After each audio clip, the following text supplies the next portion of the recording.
This is Sergeant Chris Richardson with the Tennessee Highway Patrol. Pedestrian safety is a two-way street. Both drivers and walkers need to do their part to keep roads safe. When you're walking, remember, the drivers may not always see you, so remember to use these tips to continue to walk safely. Wear bright clothes. Always use crosswalks and obey signs. Lights and reflectors should be used. And finally, keep alert and do not walk distracted. This message brought to you by the Tennessee Highway Patrol. CJ Used Appliances, located at 3530 Jackson Avenue here in Memphis, Tennessee. Call them at 901-487-7882. CJ Used Appliances has the best prices in town, sales and service, heating and air. Also the best appliances you'll find anywhere in the Mid-South. Refrigerators, microwave stoves, washers and dryers, deep freezers, dishwashers, whatever you need in used appliances. And folks, I'm telling you, they're the best used appliances anywhere you'll find. That's CJ Used Appliances, 3530 Jackson Avenue. All appliances come with warranty. You can call them at 901-487-7882. Again, 901-487-7882. CJ Used Appliances. Graphics Printing, located at 890 East Range Road in Memphis, a complete print shop for all your printing needs. They do it all: color copies, resumes, funeral programs, rubber stamps, full-color business cards, wedding and graduation invitations, and more. 30-plus years of quality work and service. They're open Monday through Friday from 8 a.m. to 5:30 p.m., located at 890 East Range Road in Memphis, Tennessee, 901-345-9294. Graphics Printing.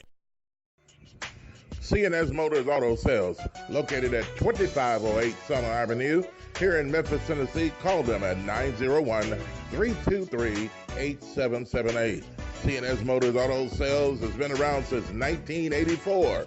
Go by and see Chris today for some of the best pre-owned and used vehicles in the city. They have SUVs, minivans, cars, trucks, whatever you're looking for in pre-owned used vehicles. Hey, you can find it right there at C&S Motors Auto Sales. See Chris since 1984. They will treat you right. Call them at 901-323-8778. That's 901-323-8778, 2508 Summer Avenue, C&S Motors Auto Sales.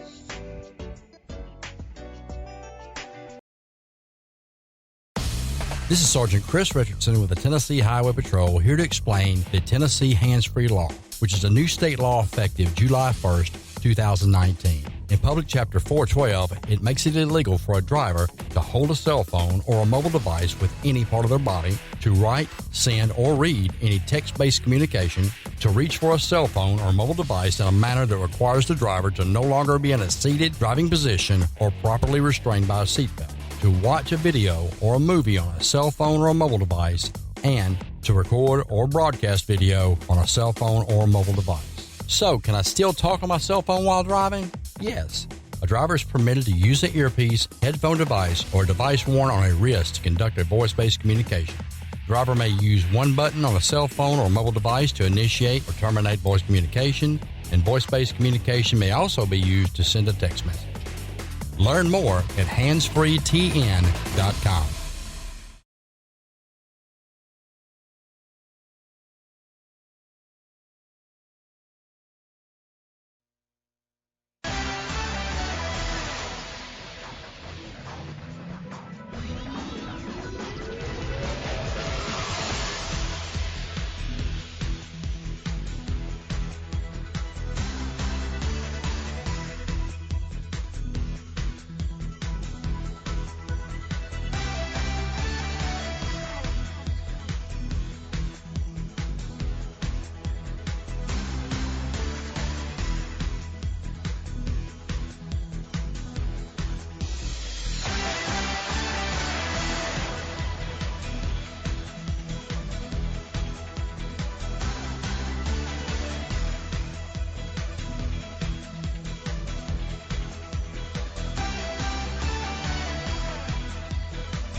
able to see it, but you can hear everything that's being said as well. So, without any further as I'm just getting the watch parties rolling as I speak. Let's go ahead and roll it and let them take a look at it. Folks, what do you think? And give us your opinion about the car salesman against the pizza man. Take a listen to this.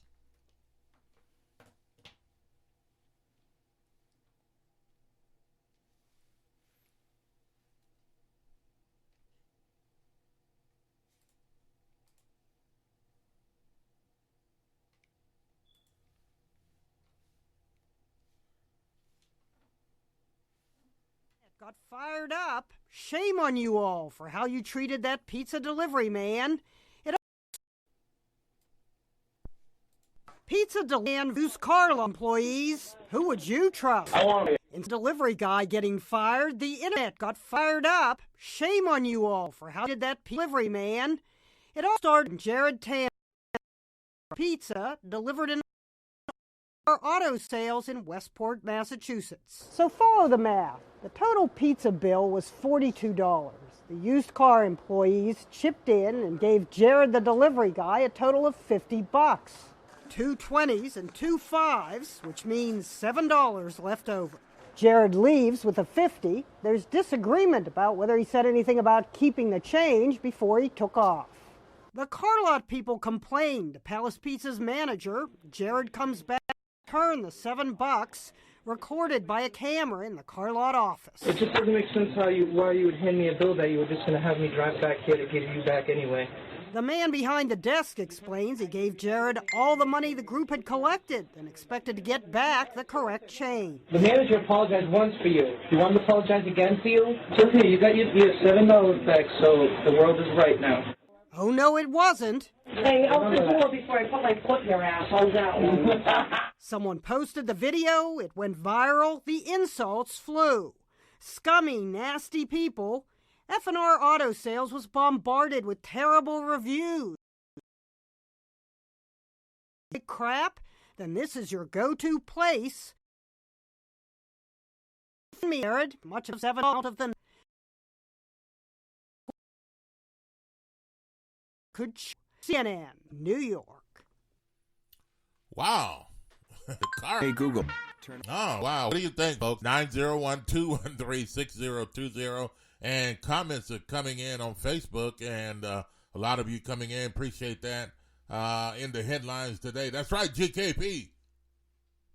Of course, he's there every single day. We appreciate you watching us and listening to us by way of Facebook and other places. All right, Leon is back this morning. Good morning, guys, and again, Brodell and all of you. If I start, Vincent asked you, if I start naming names, I'm going to miss some people. But at any rate, what do you think about that? The pizza delivery guy delivers the pizza, and he takes the $7 that was owed. He was given a $50 bill. I think the tab was what? $42, $43. Yeah, so he takes $7, the $7, and walks away with it, and without giving them the change or offering them the change. Now, should the pizza delivery guy have said, okay, do you want your change back? You know, so I don't know. Should the pizza delivery guy have offered them their change back rather and assuming that they were going to let him go with $7? I mean, you know, some people just say, well, I can't afford to give you $7, man. Some people would say $7 is nothing. Especially a guy come all the way to bring you your food than you getting up, closing your job down, getting in your car, getting out in the danger of traffic, and then going maybe 5 or 6 miles, then order the stuff and hope it's ready. When you get there, if it's not, you have to wait a while and all of that and come back to the job. And before you even get a chance to eat of the pizza or whatever you're ordering, you know, you have to drive it all the way back to your job. Better to bring it, you be counted or giving when you want to give them service and they can assuming that it's okay and walk off without asking me to tip. Should we drive the guy his back? And I tip him, or if it was going up to whatever. Well, you know, here's my mind. Me, I think that was this whole thing. I'm not trying to diminish by any, but the disrespect that they should get to the amount. They will cut out, you know, says you're going to foot up, her foot up, you know, it's no whatever.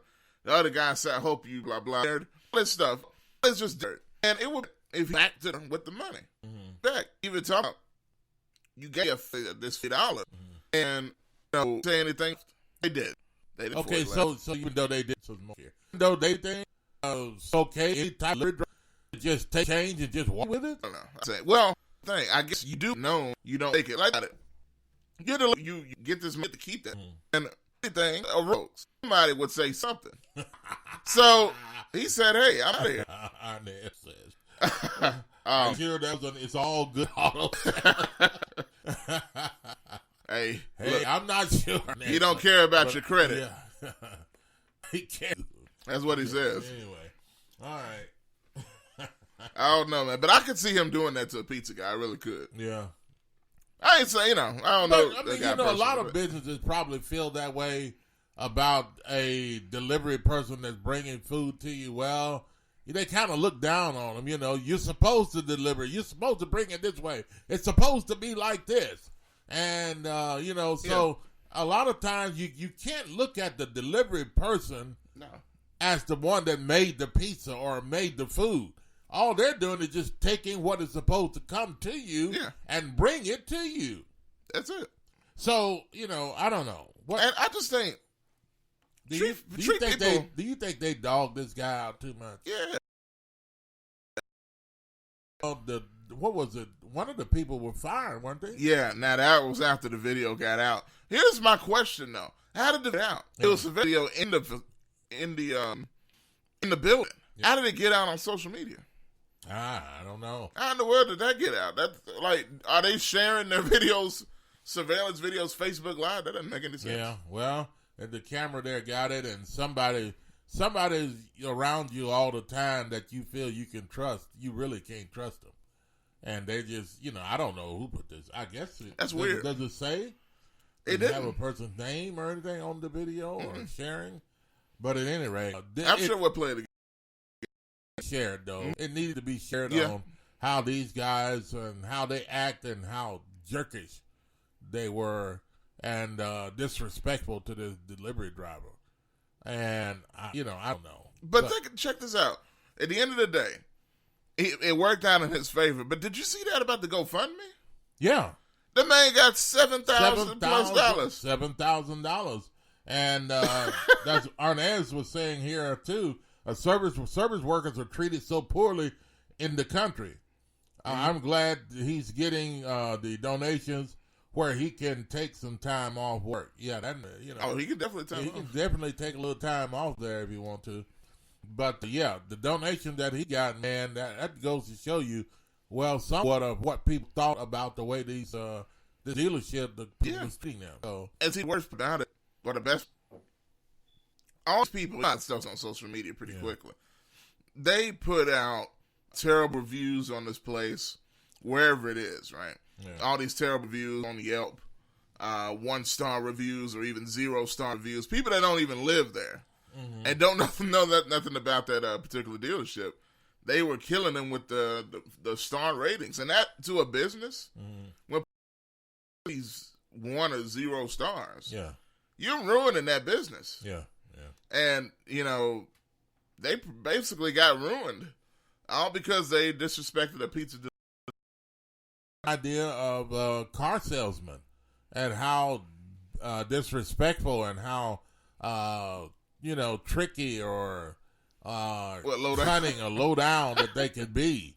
Not all car salesmen. But that is a stigma on car sales. Yeah, this is a bad report on them, and is it? Yeah, it's a bad report on car salesmen and how the way they do things. So I don't know, but we're gonna play this video again. Yes, and some of you that are coming in and those that are coming in, Now you look at this video and give us your opinion that are watching by Facebook, and those of you that are listening by Spotify or Spreaker or however way on the internet, you could take a listen to this and give us your opinion. Again, I want you to take a close listen to this and tell us what you think. 901-6020 is the number. Happy Tuesday, that Frankie. you need to call. And yes, good morning, Frankie. And is all of the Thanksgiving dinner gone? I'm pretty sure it is. Are there any leftovers? It's too late for us, Josh. But anyway, let's take a look. You ready? Yes. Let's take a listen to this, folks, and we'll be back after this.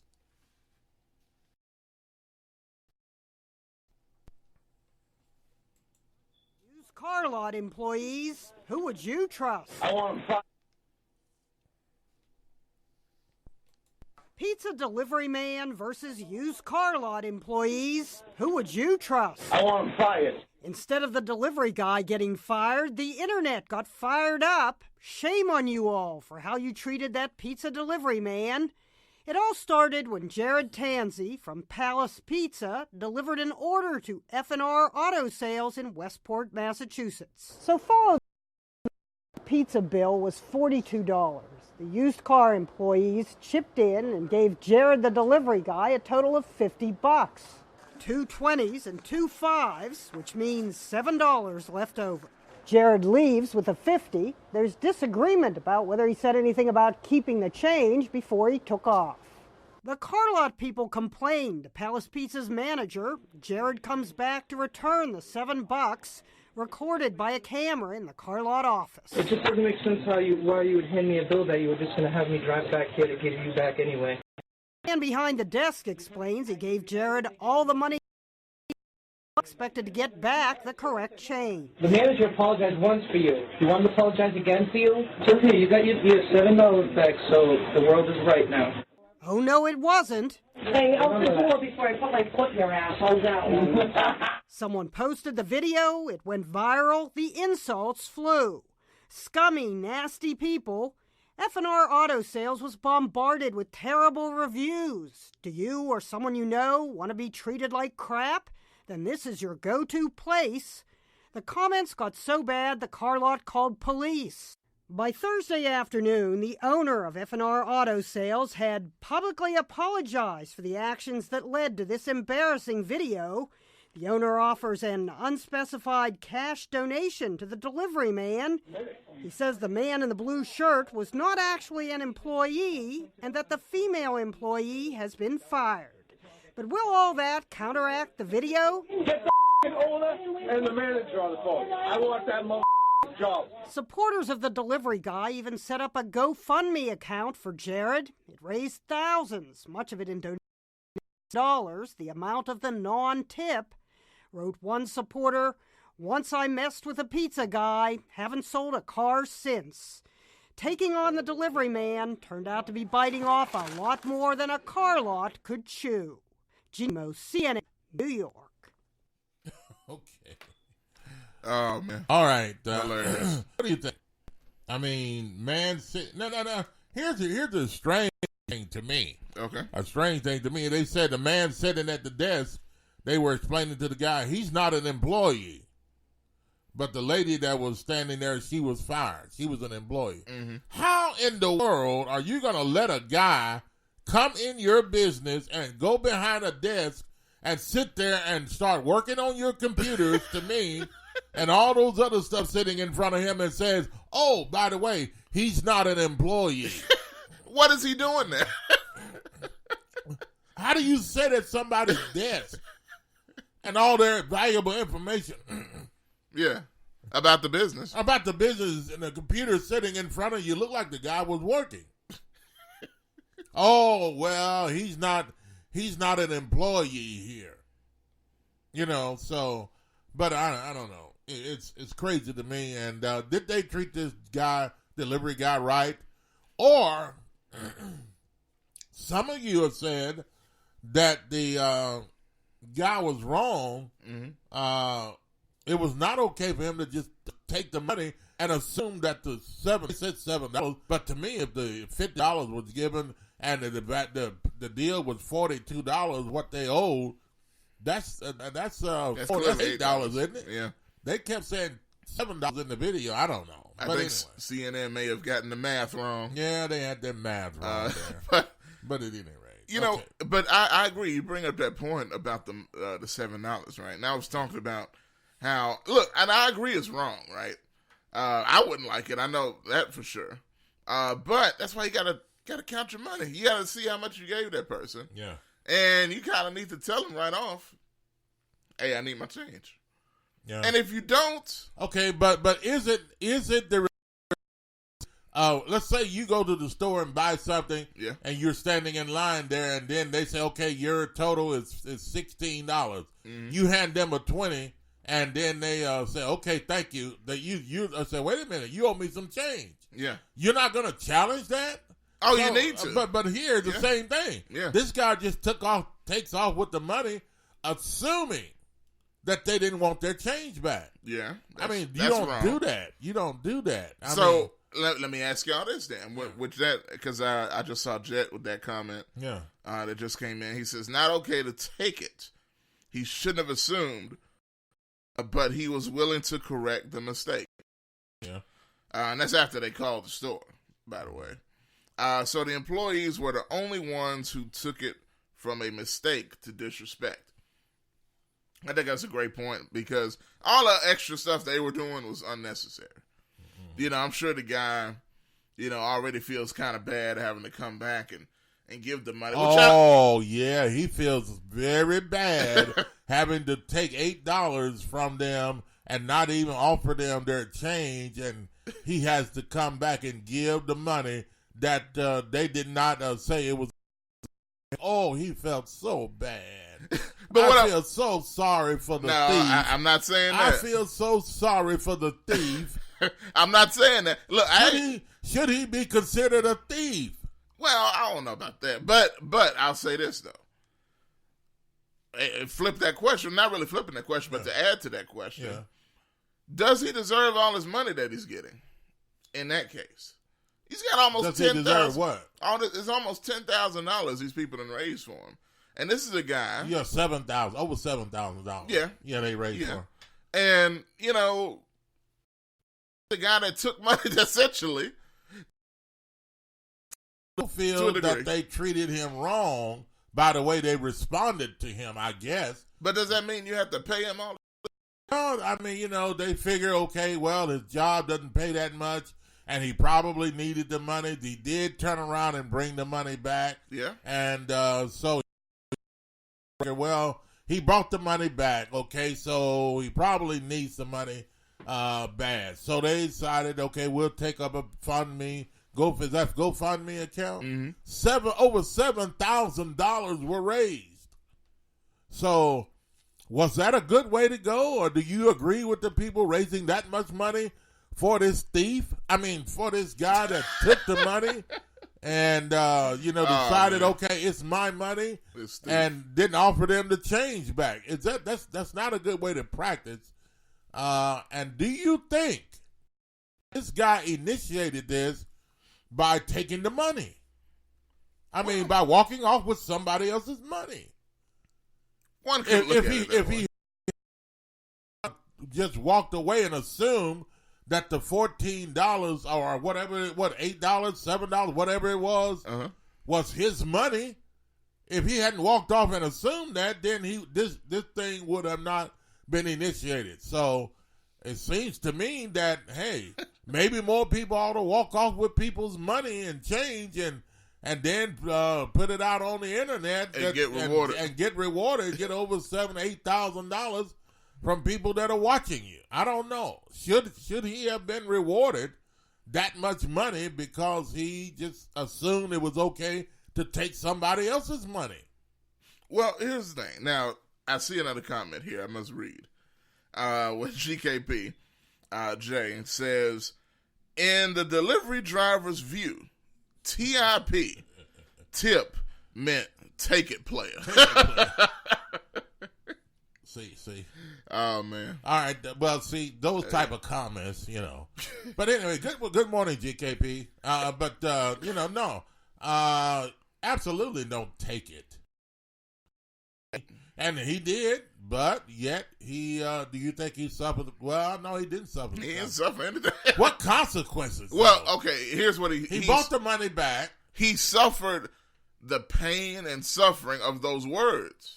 By getting over $7,000 back from other people. Well, I mean, that's he needed that for the pain and suffering. Like you go to court. Yeah. The mental anguish, that verbal abuse that he took, it could have scarred him for life. Yeah, but did he steal the money, though? That's the point. They gave him $50, $42.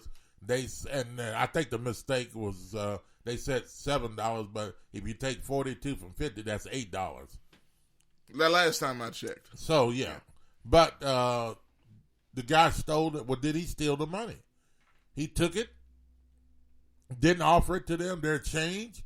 I mean, if somebody comes, delivery driver comes to your business or your home, and your total is $40, and you give them a $50 bill, and they turn off, say, okay, thank you, and walk away and fold it up, assume that you're giving them the $10? Is that a right thing to do? Or if you don't give the driver the $10 or the $7 or the $8 or whatever, to some people that seems like nothing. To the driver, maybe that $8 seems like nothing to him, and for this business to complain about $8 and all of them chipped in, that could have been the tip for everybody that ate the pizza. Yeah, oh yeah. Everybody that took a bite of that pizza should have been, wasn't wrong for them to make, or for people to $2 a piece. Wasn't wrong. I don't know. But at any rate, and what's too much for a tip and what's not enough for a tip? Here's a comment here from one of the watch parties. Okay. Good morning, Heather. Thanks for watching the show this morning. She says, wow, that's crazy. $7 is not an unreasonable tip for $42. I would have assumed the same thing. That's what she said. She would have assumed the same thing. And she also says, either way, he brought it back and apologized, so their behavior was not cool. But he did take it, though, right? Yes. Okay, he brought it back. Now, in order for you to bring it back, you had to steal it. Well, I mean, you have to have walked out with it. Okay, if somebody goes to a store and then picks up a loaf of bread off the shelf and then walk out the store, and then the store sees it and somebody comes back out and says, hey, you stole that loaf of bread. He brings it back, right? Yeah. Okay, that means if he brings it back, that means he stole it. Okay? So, does that cover for him stealing the money and without people telling him that it was a tip? Well, here's the thing. Now, I think the only thing that's different, possibly, and this is a possibly. Arnaz said no. And that's what I'm saying. I don't think we know for sure. But this is why I say the possibly situation. Why I don't know if I can compare it to stealing bread out of the store. Because you know what you're doing. You know you're stealing that bread. Oh, okay. So you don't know what you're doing when you steal $7 from a... Ray. To accept. Ray, welcome to the show. Good morning on a Tuesday. Good morning, Bob. Hey, is Google Voice pretty? I don't know.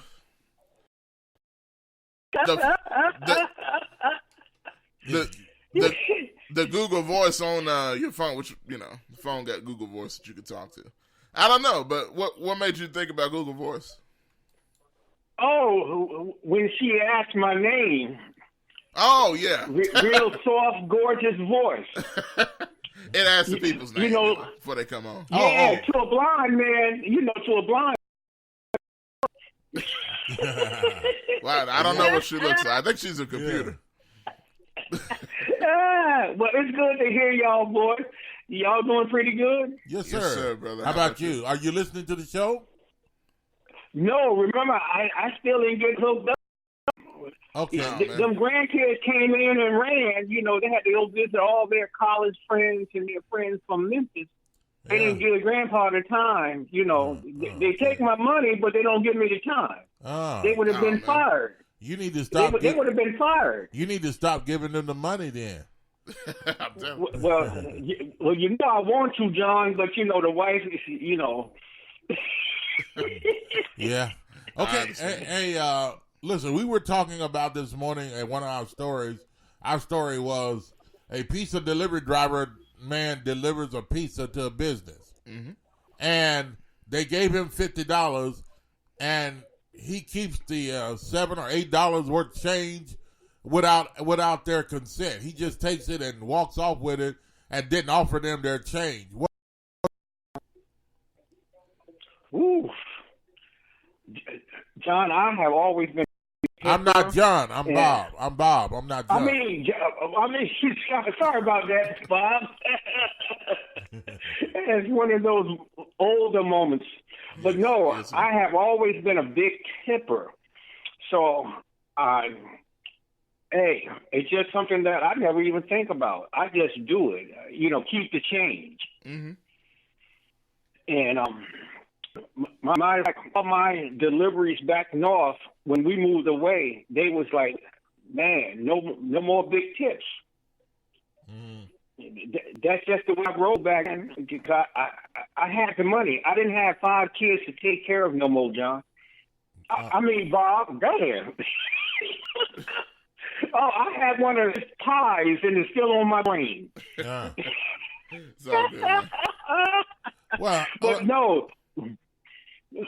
But you know, it should be courtesy to say, do you want your change back? Is what you asking, right? And that's like if you came to someplace and John, I mean, hey Bob, I'll give you this $20, and you Harry to say, nah, Ray. You know what I'm saying? Yeah, but see, some people say, okay, he delivered the pizza, at least he deserves whatever change is left over. Or in this case, if people agree with this, they're just saying whatever change is left over, the delivery driver, whoever it may be, deserves what's left over. But the delivery driver should have, this is what I'm saying, should have at least offered them their money back and then allowed them to say, okay, yes or no, we're going to give this to you. Give you only $3, or we're going to give you. In most cases, if you come to a business like that, I think it would be appropriate to give at least more than $7 tip if that's what's left over. But by him just assuming that they're going to give it to him and not say anything and keep their money and walk away with it, this turns it into another situation here to me. It did, because people are more selfish today, and they think they earned it more because if they get up and do something, when we do something in the service industry, we looking for that big tip. My few taught me all the time, always give enough money to give the waitress or waiter cash money, because the government can't follow the cash, but they can be, at the end of the day, they got to pay them on the tip. Yeah.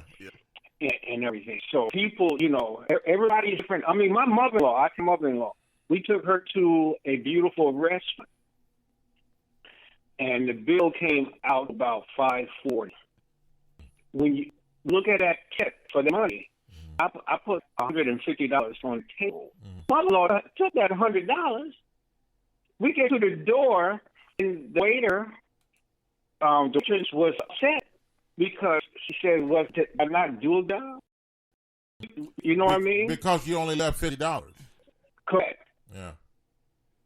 And when you come out, like I said, you got a bill of $540 with 6 people. Yeah. A lot of. You should leave right, and it's not like I didn't leave the proper tip, but when someone take your money, when you work hard for it. Mm-hmm. But on your case, like saying you just driving, get out your car, get the pizza out the bag, and give it to you. Somebody give you the $50 bill, you should have common sense to say, hey, do you want me to keep the change? And everything. Yeah, true. You got a bad tip out there. Michael Jordan is a bad tipper. Tiger Woods is a bad tipper. Alan Vick. My daughter worked at the New Jersey Devil Arena, New Jersey. Every year, there's the people, the bids they put together. You can get between $2,000 if you work your gate real good, because you got lawyers. I mean, even when Donald Trump used to come to the Devil game, he was a tipper. Most people want to accept that. By the way, whoa. That happened. You just said about Donald Trump tipper that black people don't accept that. Why did you say that? Because they got so much hate for the man. They're not listening and everything. Involved to this, what do you call this? 98% of news don't report it. But again, if I had my daughter here when she worked at all these, Denzel Washington, once my daughter $200 for working at it. Cash money. Okay. You know, hey, you done a wonderful job. That's amazing. So, you know, these ushers got the gay stuff, you know, do more than just, you know, if the waiter needs help in bringing the liquor in and the food and those private things, they take you for the action too. Okay. So it's a blessing. But you guys, it's good to hear your voice. Sorry about the fire in my brain. Hey, I turned 64 years old. You know what my kids call me? What they do? Ancient. Because I still learn how to work home. Oh, man. It's all good, brother. Hey, it's a blessing to be 64. I wish this worked out because I love you guys. I love the topic in the past. Good now, love, bye. Go Titans. All right. Yes, sir. Yes, sir. Yes, all sir. day. All day. Yes, sir. All right. Thank you, Ray. Man. All right. 901-213-6020. Almost got me Yeah. ready to go on a rant, but I'll do that later. Greg says, what? Ain't nobody caring about Trump tipping? See, that's exactly what he was talking about. Ray. That's what Ray was talking about. Yeah. People don't care nothing about Donald Trump, so whatever he do something good or not, people will still hate him.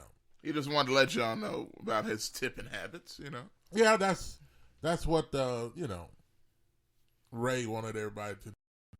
All right. Hey, Donald Trump tips. Yeah. Oh, my goodness. Now, check this out. Now, Heather Real is back on. She says, I think the fact that they gave him smaller bills, too, makes a big difference. If they had given him a $50 bill, that would be totally different. But why would they intentionally give him too much money if it wasn't a tip? 2 20s and 2 5s, it makes no sense. Now, that's a good point. Now, it's one of those things, and I still think, again, even as a cashier, because technically the delivery person is a cashier as well at that moment. Yeah. You got to count the money. You got to see, okay. But I do get, like, okay, let's see. If it's $42 and you get a 40, you get those 2 20s is 40, and the 2 10s are 50. So 2 5s are 50. The 2 5s are 50. And you think, okay, these 2 5s must be my tip. But even with that, you're $2 short. Yeah. You know what I'm saying? Unless the 5 is supposed to cover the bill and the tip at the same time. Whereas it's 8 or 6 or whatever. I don't know. That's a thought. Yeah. That's a thought as well. Yeah. 901-213-6020 is the number to call, and yes. And here's 2 more I didn't even see. Yes. Greg says stealing is willful. I'm gonna say that he made the wrong assumption. That he assumed wrongly. Kelly says no, he didn't steal it. By bringing the pizza. That should have let him keep without any hesitation. Okay. Greg also says just now, maybe the delivery person didn't thank them. Didn't thank them. I don't know. Hey, I don't see that as a reason. The delivery driver didn't thank them. I mean, Okay, so she should have said thank you for and then walked off with their money still. Thank you for allowing me to deliver your pizza. Yeah. But does it have anything to do with what he walked away with their change? Or was this made into a big deal? I mean, what made it a big deal was those fools in the car lot cursing them out. Yeah. The lady chasing them out of the store. And the guy sitting there said, I want you to lose your bleep, bleep, bleep, bleep job. Yeah. You don't work there, sitting behind a desk full of computers. Mm-hmm. Sitting there cursing them out, talking about he going to call his manager. He's like, you don't even work here. What are you doing even in the conversation? So it's just a bunch of confusion. Mm-hmm. Okay. All right. Got a message came in there. So okay. Get out of that message. Okay. All right. What do you think, folks? Comment 1213-6020 as the phone number if you would like to call us. All right, Josh, let's take a break right here. Let's do it. And when we come back, we're going to continue our call. You can continue to comment on this if you'd like, and we're going to have other topics to talk about as well when we come back from the break. And there are a couple of things that we do need to discuss. Yes, we need to discuss what's coming up next, so don't miss it. You're listening to Talk Back Live with Bob and Jack. And it is now 8:51, 51 minutes past the hour of 8 o'clock Central Time, and a very pleasant good morning to you on a Tuesday morning. We'll be back after this.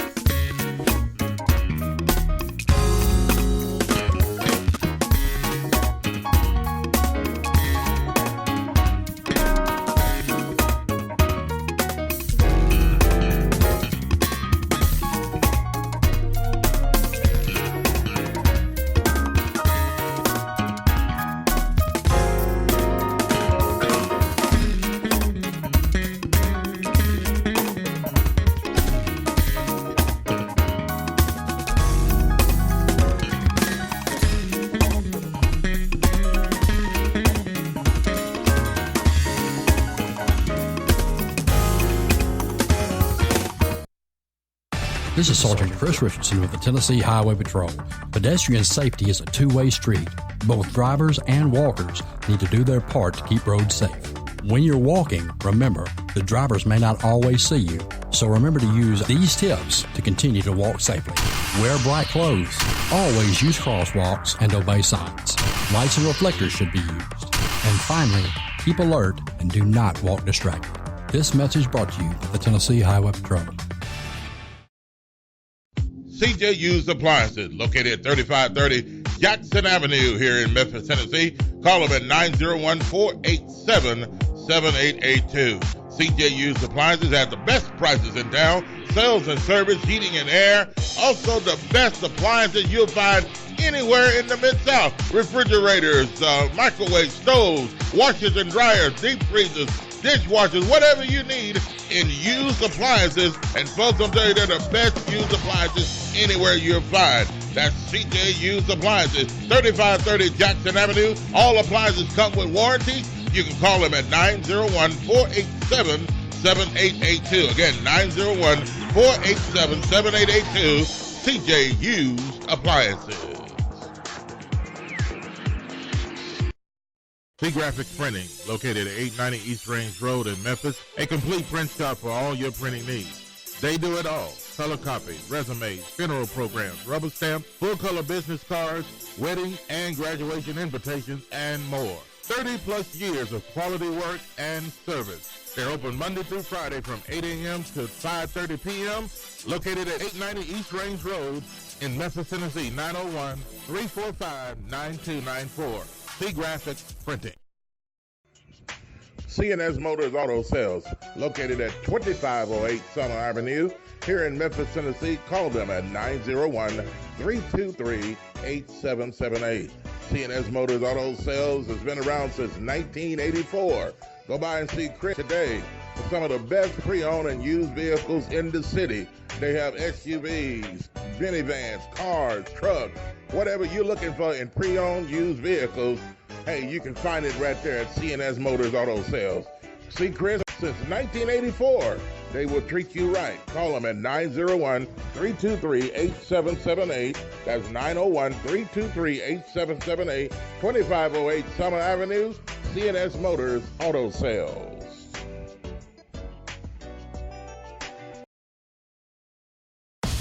This is Sergeant Chris Richardson with the Tennessee Highway Patrol, here to explain the Tennessee Hands-Free Law, which is a new state law effective July 1st, 2019. In Public Chapter 412, it makes it illegal for a driver to hold a cell phone or a mobile device with any part of their body, to write, send, or read any text-based communication, to reach for a cell phone or mobile device in a manner that requires the driver to no longer be in a seated driving position or properly restrained by a seatbelt, to watch a video or a movie on a cell phone or a mobile device, and to record or broadcast video on a cell phone or mobile device.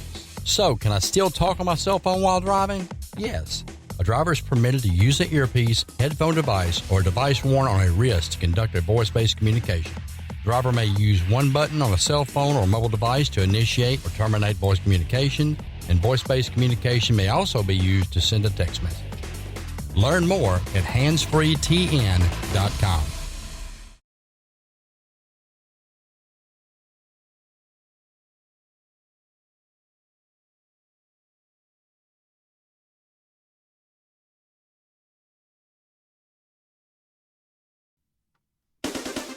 You're listening to Talk Back Live with Bob and Josh.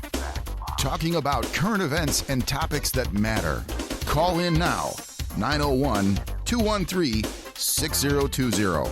901-213-6020. Now, here's Bob and Josh.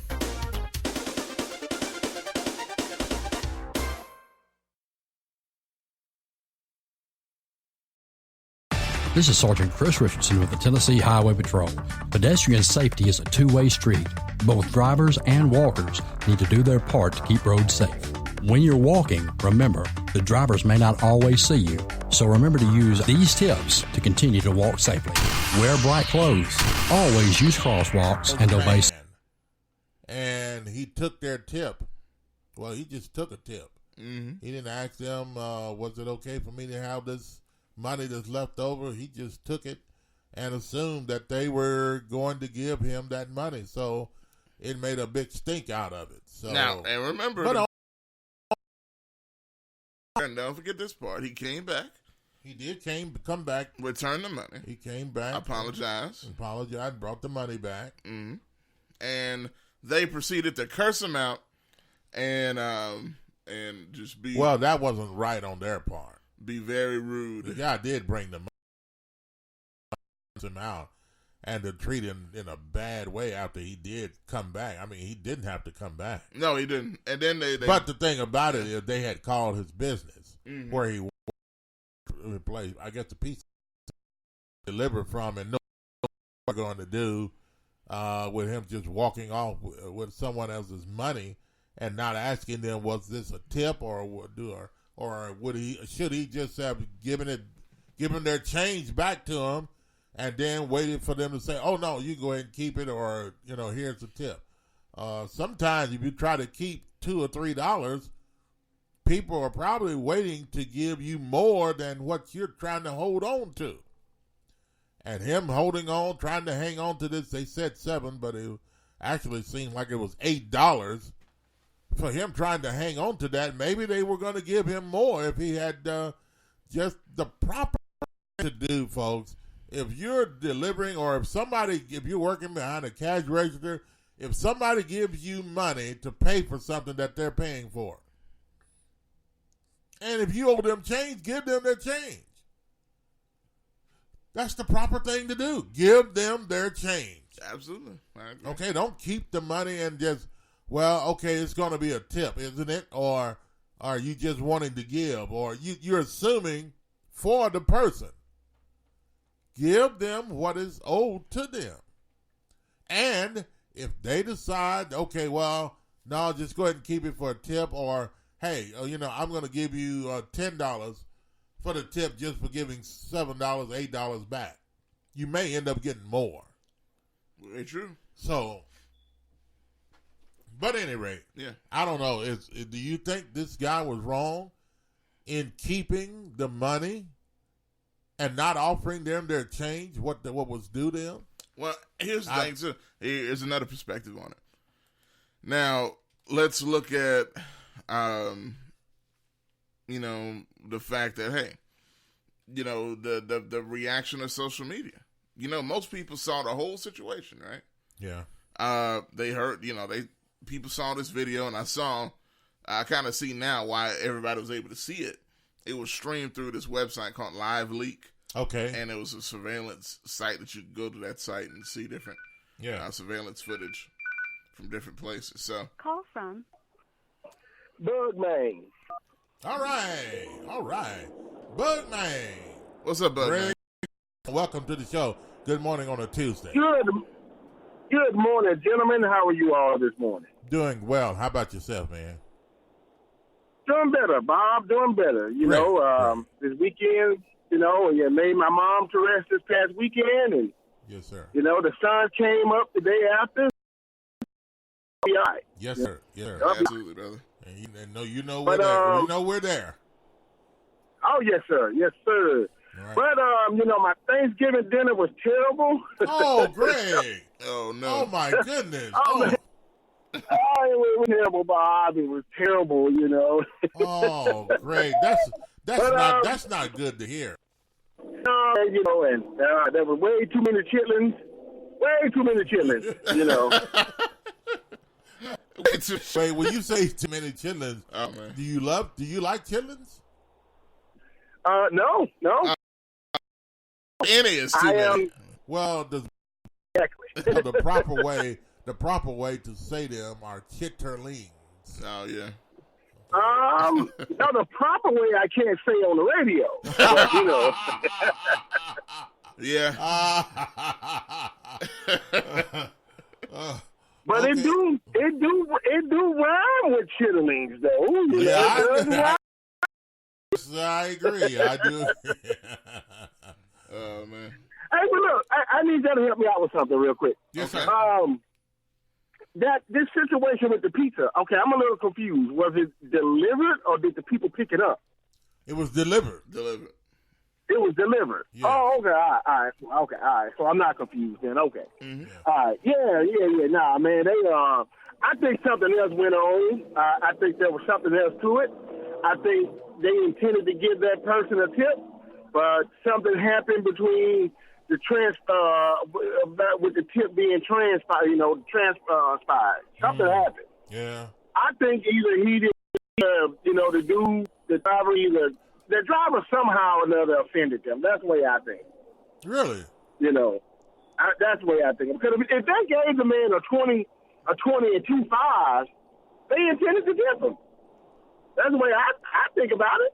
Because the total 42 people, a 20 and 2 5s, to give him the other 5, they could have just gave him a 20, and a 5. Yeah, right? That's true. Gave him the extra 5. That was intended for a tip. That's the way I see it. But like I said, something happened and he offended them. He offended them probably either by not thanking the tip or not thanking them. Well, Greg, valid point there because it's 40 and 45 the price of the pizza. And so, but then they gave him an extra 5. You're right. You're right. I think from that perspective, they intended for him to keep the money. Mm-hmm. But okay, if they intended for him to keep it, then why is there a big ado of him taking the money? And they're not going to admit. They're probably not going to admit that some type of way, and they didn't want to tip him anymore. So now they're not going to admit that. Yeah, I mean, And then the main thing, again, at least to me, with all that being said, the worst part of the video was the blatant disrespect. And I didn't see the video, so I don't. Okay. I didn't. Okay. So what happened? What happened? What was the video at the store? They went to the store or what? Well, yeah, the video was a car dealership up in the corner where they, this is when the guy came back from the money that he came back after they complained about it. He apologized, all that stuff. One lady chased him out. Get on out here before I put my foot up your, you know what? And, MF this and that and, blah, blah, blah. So. Well, they were wrong. If the guy did bring the money back. If they called his job, Greg, leaving with the tip, does that really mean that they intended to give him the money they called his job? Or did they call his job because he just assumed that was his tip and he just folded it in his wallet and didn't say anything and just walked off? All right, so I don't know. Let me set the scene. All right. He comes to the door, rings the bell, give him the money. They say, hey, here you go. And he goes and just turns. He doesn't say anything. Turns and walks away. Yep. So somebody's standing there saying, wait a minute, dang, did that fool even say thank you? No. Man, call them, blah, blah, blah, back. Man, no, man, we ain't giving him nothing. Yeah. We're out of that. Wow. You think they make a big deal of that, Joe Greg? It wasn't the money, it was the principle of the offensive nature of his not saying thank you. That's the thing in my mind. Okay. Because something, they do, that 7 and 10. That's all, man. At the end of the day, come on now. What we doing? Nah, man. Let me ask you a question. Yes, sir. Yes. Do y'all remember, or anybody listening, do y'all remember the story of the 8-year-old boy? This last year, 2019, it was last year, I think it was last year or something like that, with an 8-year-old boy hung himself and his 2-year-old sister. And the mother said, it was due to him being bullied in school, and he didn't want to go to the next life by himself with his little sister with him. And she found them hanged in the basement with a couple of tipped over chairs at the scene. I don't know if any of y'all remember that though, but anyway, it was heart wrenching, all that, and then everybody, got in another uproar about bullying, Yeah. But mother was charged yesterday with both their murders. Oh, really? Oh, wow. Yeah. So, okay. Wow, the mother. Yeah, this happened in Pennsylvania. The mother was charged with it, or yes. Wow. Yes, the mother was charged with both their murders. Why? Mm-hmm. Or should I ask why? The motive hasn't been set, but here's the other weirdness about it. Yeah. Not only did she catch a first degree and I think it was a second degree or a third degree murder charge, along with an animal cruelty charge, but they also charged her with having sex with a dog. Oh, yeah. No, I don't know. Yeah.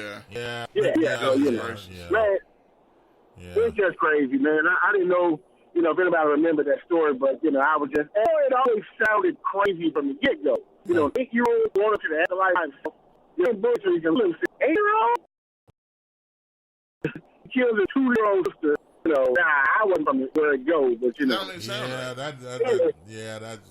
I can see now.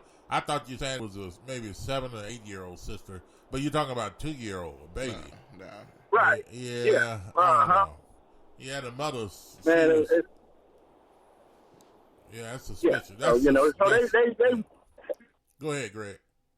And I think it had, all it said was her electronic devices. So I'm going to say either phone, iPad, or something like that. They went through that and, found all kinds of crap he had going on, Wow.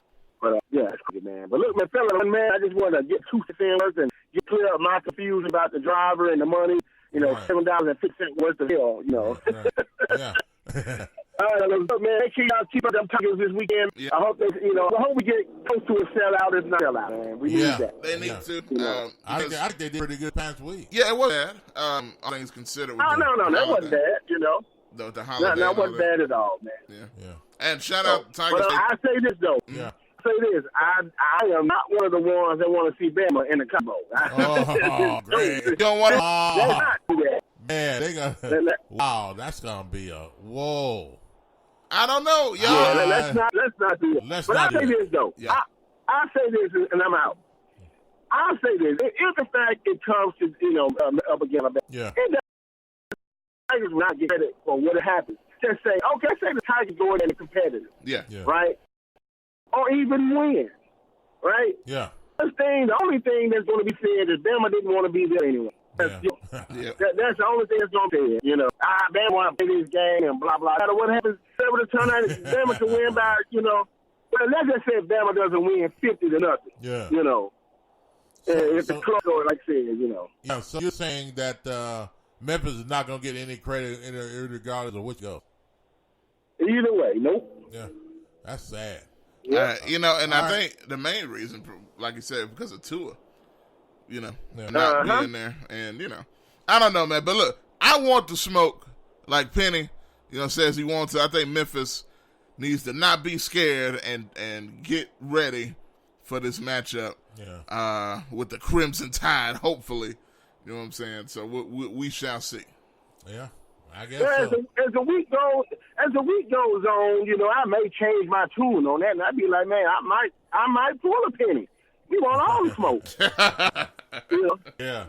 Now we might go, but worry about that later. Yeah. But we gonna see, man. We'll worry about this Saturday. What happens after that, man. Look, y'all have a good day, man. I'm gonna listen in as I can. Greg, thanks for the call. Thanks, brother. All right. Greg, comments there and some things too. But anyway, 901-213-02 there if you'd like to call and get in. Oh, indeed. Josh, in other news, yes. Or do we need to take a break? No. Okay. We can roll. In other news, a man rapes a woman drunk. Man rapes a drunk woman. Did the woman rape herself? Oh. What is going on with this story? A man rapes a drunk woman, and the question is asked too. Did the woman rape herself? Well, here's the thing. Now, this is going into a controversial pool of water, so y'all fasten your seatbelts here. So, here it is. And what we're talking about, and the reason it's even being brought up is because coming out of New York City, the New York State, actually. A lot of people believe that the rape law up there falls short to or fails to protect drunk women. And this is from NBC News in New York. We're going to play the clip for you here in a moment that is detailing the situation. So basically what they're talking about is, like I said, people feel like there's not enough protection for drunk women, that end up being raped by men unknowingly because of their state of intoxication. Right. And that is not strong enough to keep or to prevent that type of thing from happening. So we're going to play the story. I mean, you can have a law. A law written on paper can't do anything unless you do something for yourself. True. To stop it from happening. I mean, but anyway, what do we got? Okay, we'll take a listen to the story. Yes. And your comments are welcome, and leave your comments if you like, or you can call and leave your comments as well. Are you ready, Josh? Yes. Okay. All right. Take a listen to this, folks. Man rapes a drunk woman, or did the woman rape herself? Take a listen.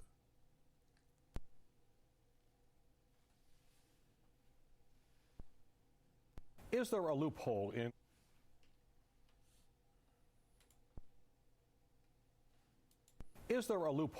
New York's rape law? Well, tonight the I-Team investigates an alarming letter written by the Manhattan District Attorney. He says that sexual predators are being let off the hook when victims are too drunk to consent. And there's now a call to rewrite that law. News 4's Chris Glorioso investigates.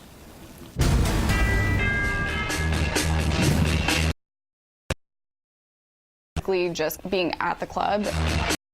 We'll call her Brittany, and what happened to Brittany could happen to anyone out for a night of drinking with friends. 1 minute, she says she was in a Manhattan nightclub consuming alcohol. And then the next thing I knew, I have just like a flash of just being in somebody's bedroom. It just was like, I think I've been sexually assaulted. Brittany went to the hospital. She had a rape kit. It showed someone did have sex with her while she was impaired. You were in no condition to give consent.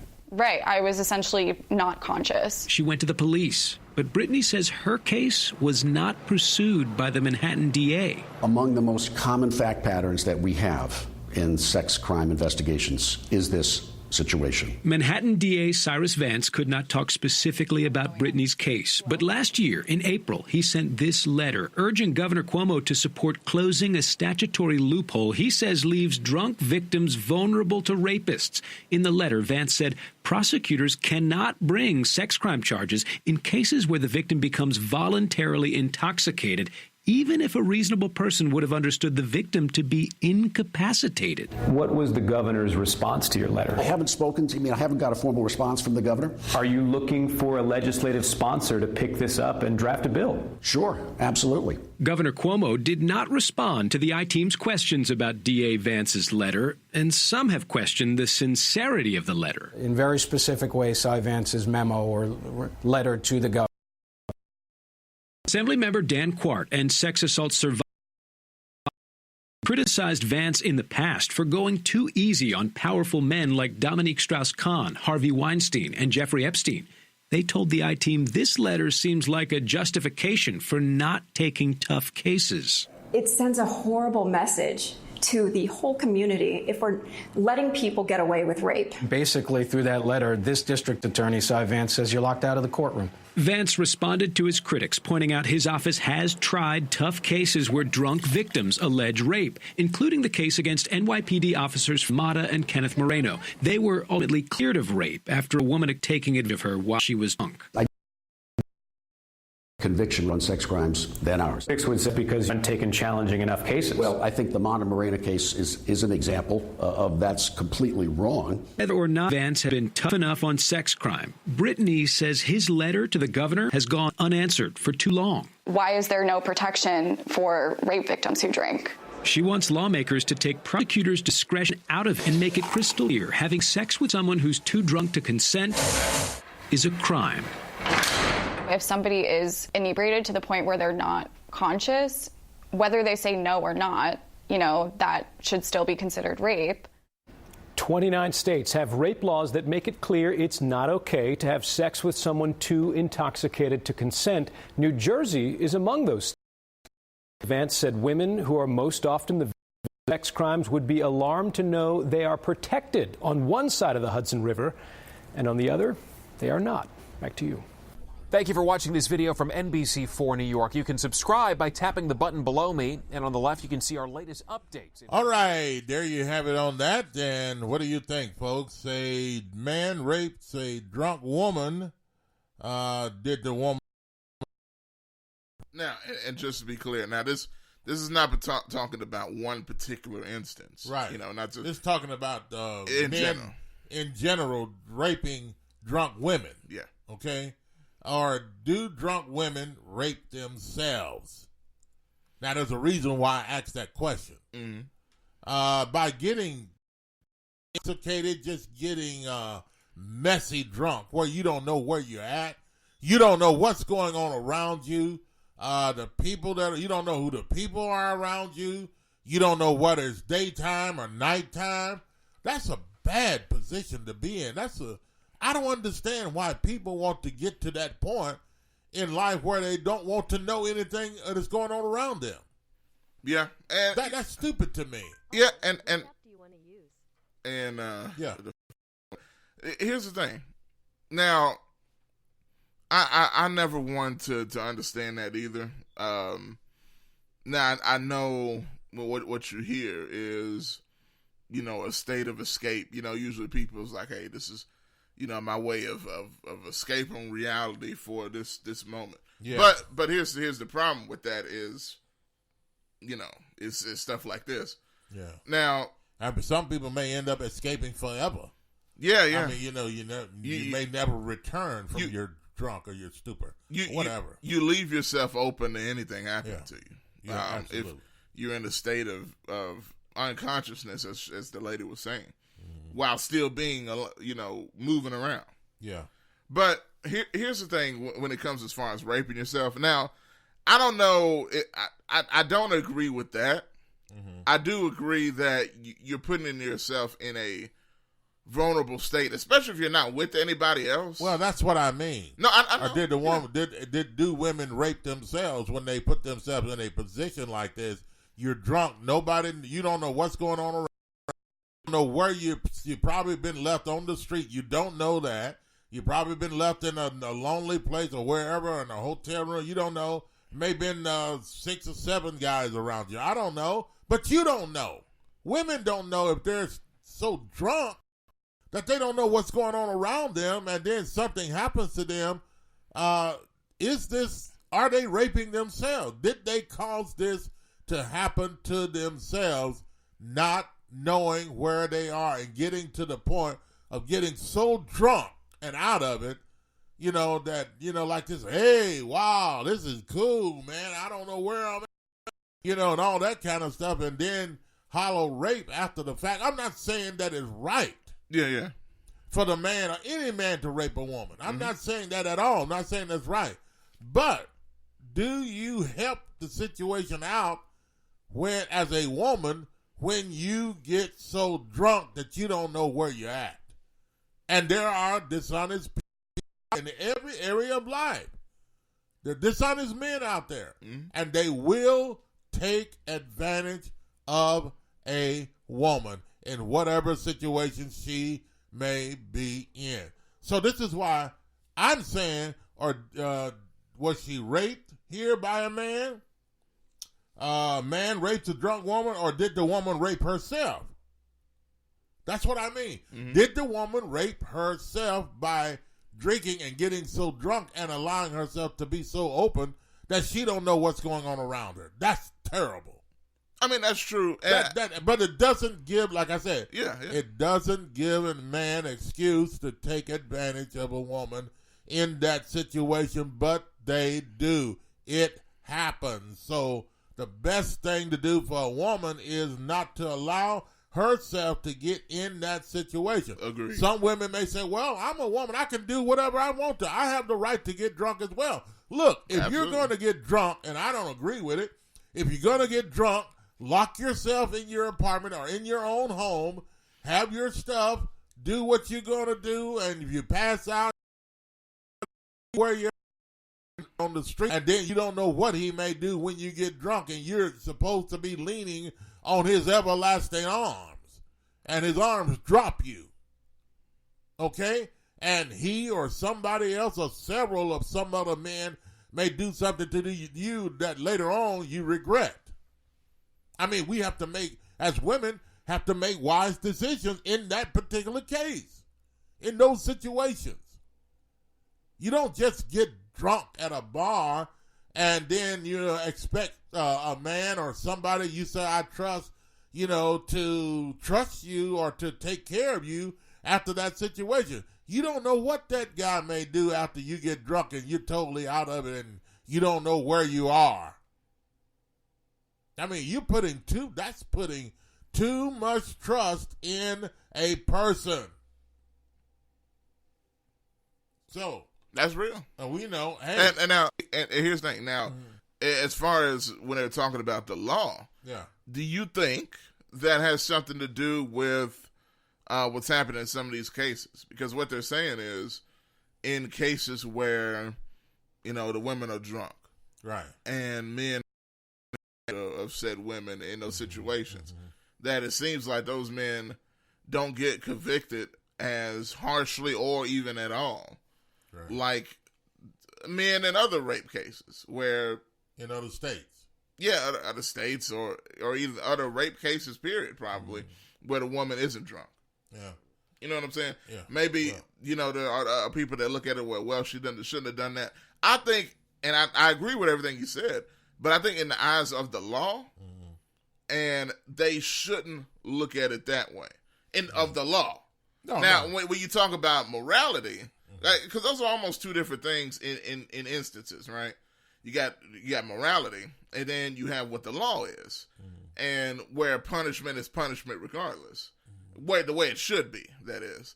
And I think, when you look at the situation as a judge or a jury or whatever the case may be, all I need to know is what I mainly need is proof that this guy did this. Right.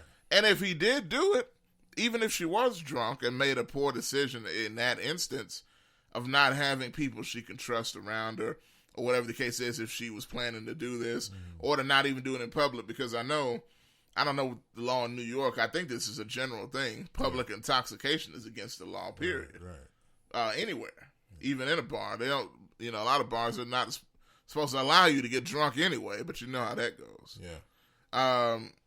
So, that's what I'm saying. Like, I think, you can see some people probably look at judges and as jury men or whatever. So, well, she shouldn't have done this, but it happened. Yeah. So from this point, you have to punish the guy that did it.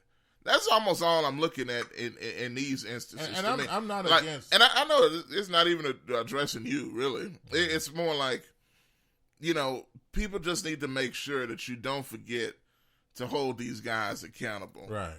As well. Because at a certain point, as a man, you got to, get to the point where stuff like this shouldn't even be a temptation, to be honest with you.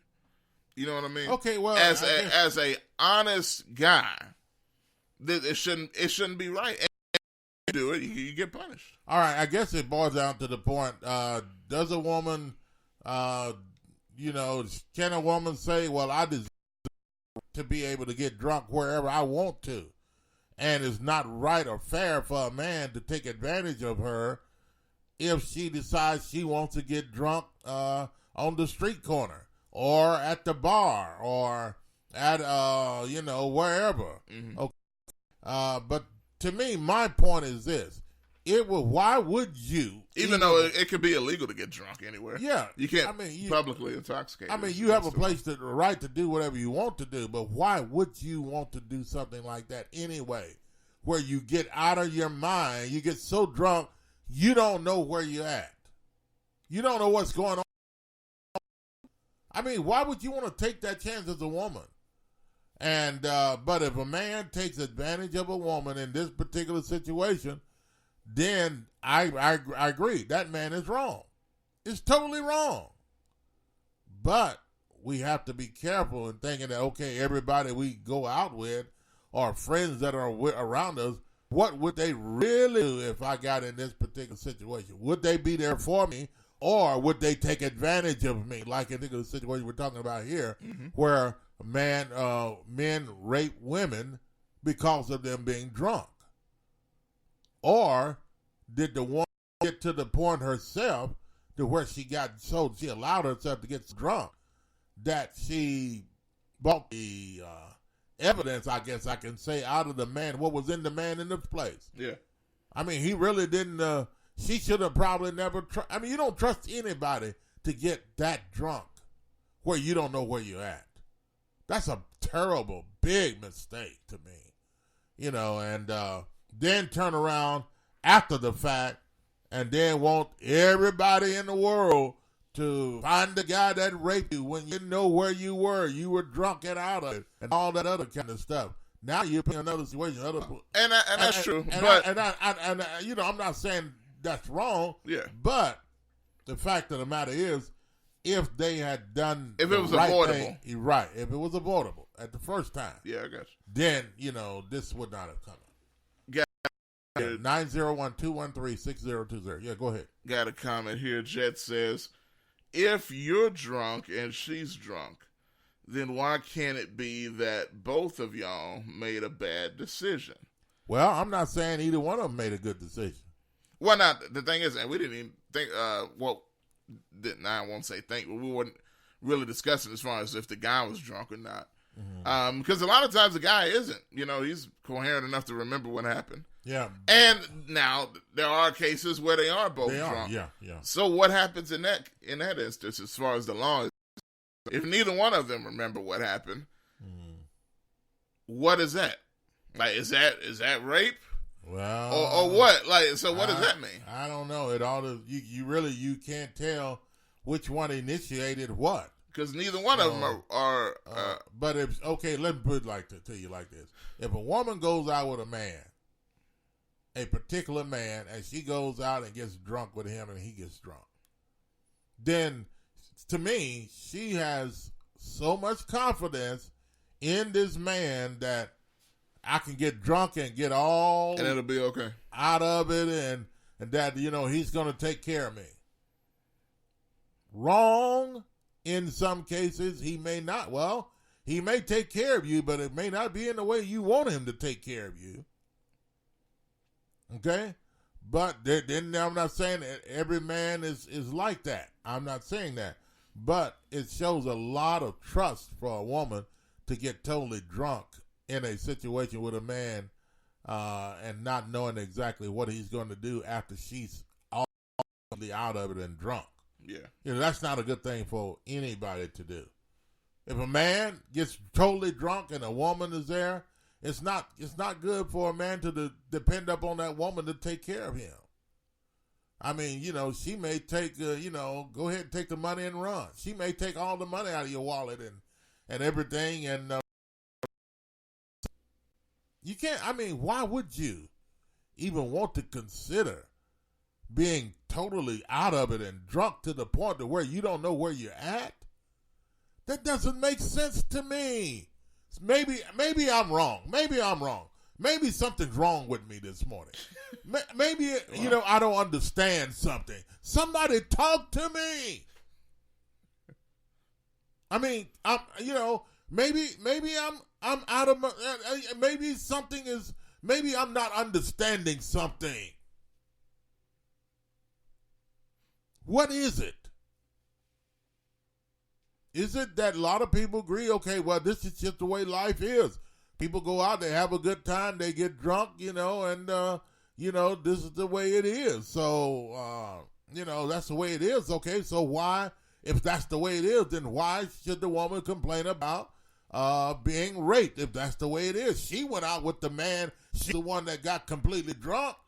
So she was the one to say, I trust you enough to get out of my mind and get drunk to where I don't know what's going on with me.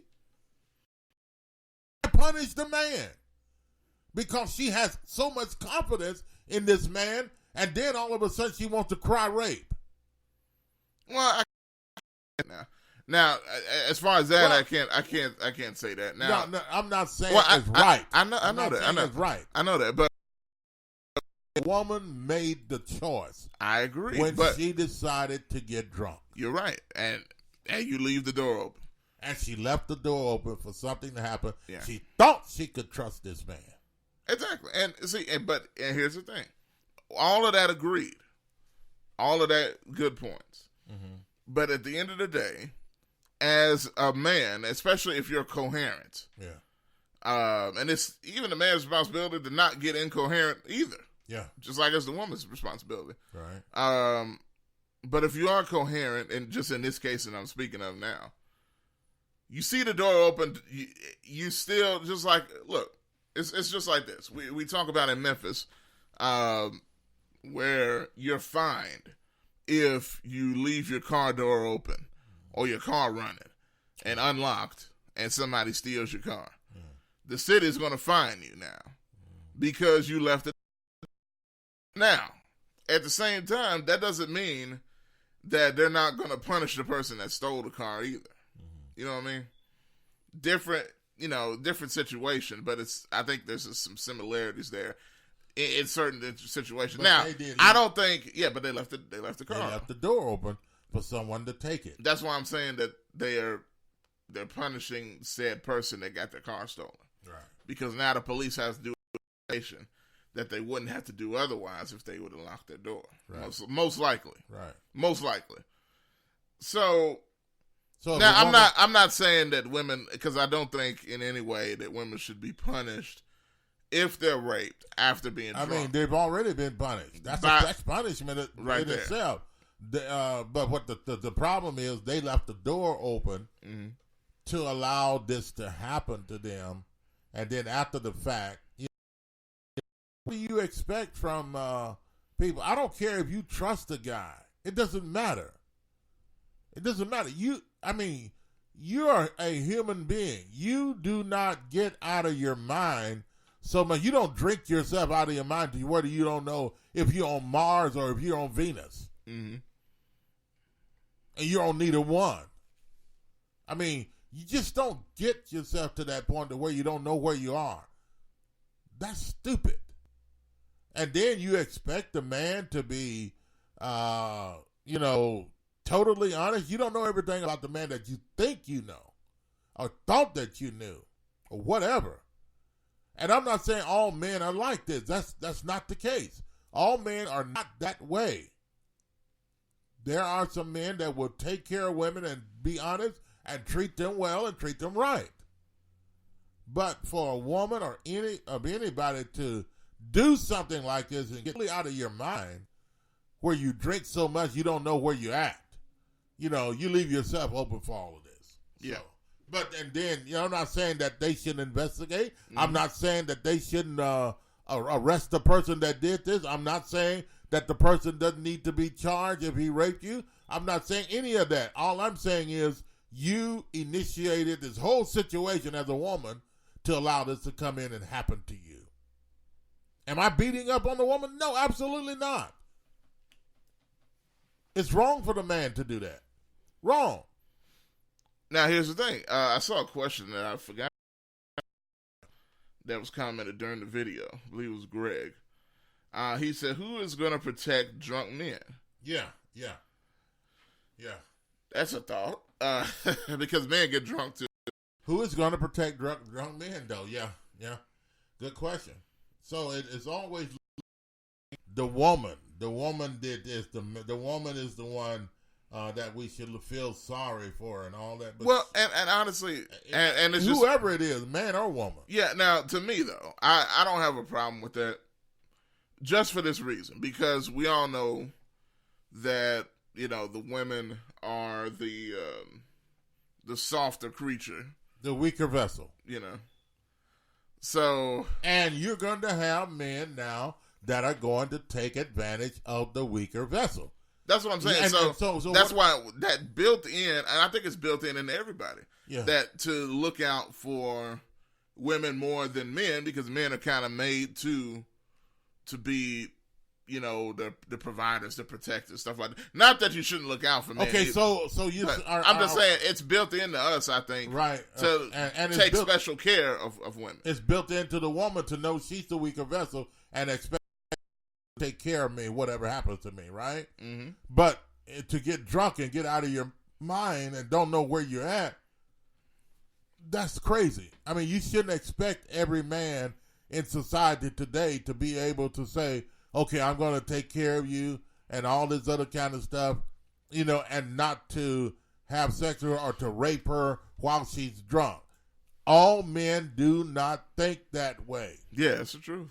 And there are men that will rape a woman in a situation like that. Yeah, without even thinking.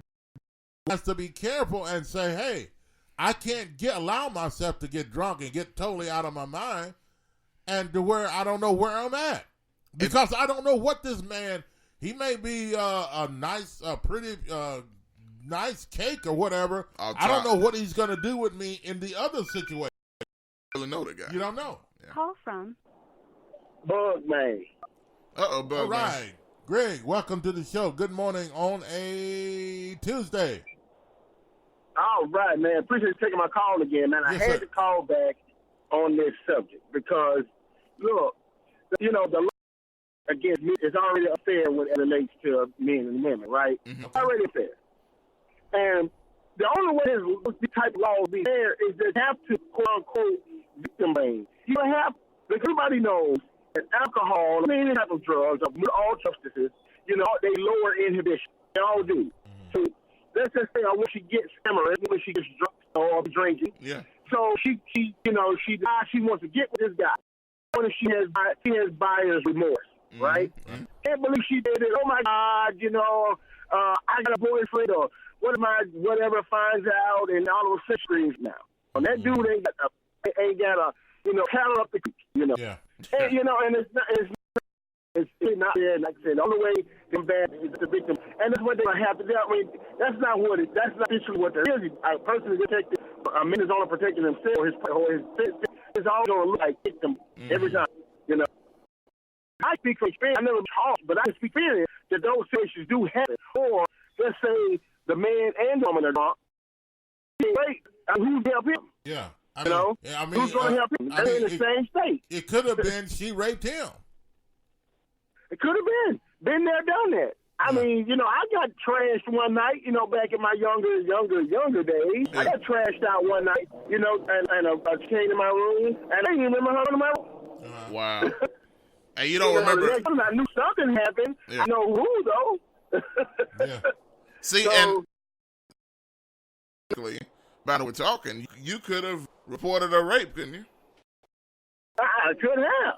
But a man would get laughed out of the country like that. Yeah, that's what I'm saying. Yes, most men don't do that because they feel, wow, I'm a weak person. I'm a weak man if I report, a woman raped me and that type of thing. No, it's not really that you're weak. It's that something happened to you that you didn't consent to. That you didn't consent to, and it was wrong. And so some men will laugh you out. Oh, man, what are you talking about? You got raped. Man, you should have enjoyed that. What's wrong with you? Man, and all that kind of crap, But anyway, but if she would do that to him, then imagine what else she might do to him in a situation like that. That's the point. So let me ask y'all this. Let me ask y'all this. With Jet's question earlier, what do you think, Greg, when it comes to if the man and the woman are drunk and then something goes down and they both don't remember nothing? Who is anybody at fault at that point? Because when you talk about consent, the way they say, the law is stated that if you're drunk, you can't consent. It's impossible. That's what the law states. So if they're both drunk, neither one of them can consent, and it happened. What is the state of that point? Who do you blame? Exactly, and that's what I was saying as far as that's what I was saying as far as who's going to protect the men, because all she got to do is say he raped her. It's like, well, we're both drunk though. We're both the same drunk. So I know. Oh, okay. Well, I'm gonna put a charge against you too. And that's who are they gonna believe? Who are they gonna believe? Exactly. And it's tough. Yeah. Like, you can't really prove nothing at that point. Right. And that's what I was getting to the point of. They're gonna have to victim blame at that moment. They're gonna have to. Yeah. I can tell you about a situation that happened to me. I had a thing that I around with. Right. She moved out of state. She moved back to me, and we hooked up. Now here's the thing. I had no idea. I couldn't even tell at that point. So I picked her up. We got some wine. We went back to the house. We drank some wine, and whatever happened. Right. Well, the next day she called me and she asked me, did I see her ID? I was like, why would I see her ID? She was like, well, I can't find my ID. I said, oh, okay. Well, I was around for her, but she was like, well, the only way my ID would have came out of my pocket is if I took my clothes off. I said, well, what do you mean? You took your clothes off, And she was like, well, and I was like, hold up, just a minute. Now, you don't remember last night? She was like, and she started laughing, and she was like, nah, I messed up. I said, what do you mean you messed up? I mean, you cut that out. Not only had she drank the wine before I picked her up, she had some weed and took a Lord tab. Oh Lord! Goodness. So she was messed up before she got to you. Then, oh man. Right, exactly. And then you put the alcohol. I couldn't tell. But Greg, you don't think you don't think she was trying to blame you for anything here? No. She just laughed it off. Okay. But my point being that she could have. Now, I imagine, had I been above certain stature, maybe. You know what I'm saying? Oh yeah. Way left. Being as I'm only a $5 in there, that she wasn't gonna get nothing. Those situations are way more easy to get in than most people would assume. Yeah. So now, granted, everybody has a walk mile. Some things that I've been involved in, I don't understand, but it happens. Yes, sir. And that's a great point, and I think that's why so many people emphasize on the fact that if you notice that she's even the least bit inebriated, back off. Even if she's acting like it's all good. I saw a video, and I meant to put it in the doc here. Joe Biden was just going in. He was at a college somewhere speaking to college men, and he's like, "Men, look, if she's drunk, and you see your friend going upstairs with her, tell him, hey, bro, don't." This is a quote. Hey, say, "Hey, bro, we don't do that here." That's what Joe Biden quote there. Yeah. And he's, and I get it, man, because just like you said, I think even the law and everything else is going to be leaned towards women regardless.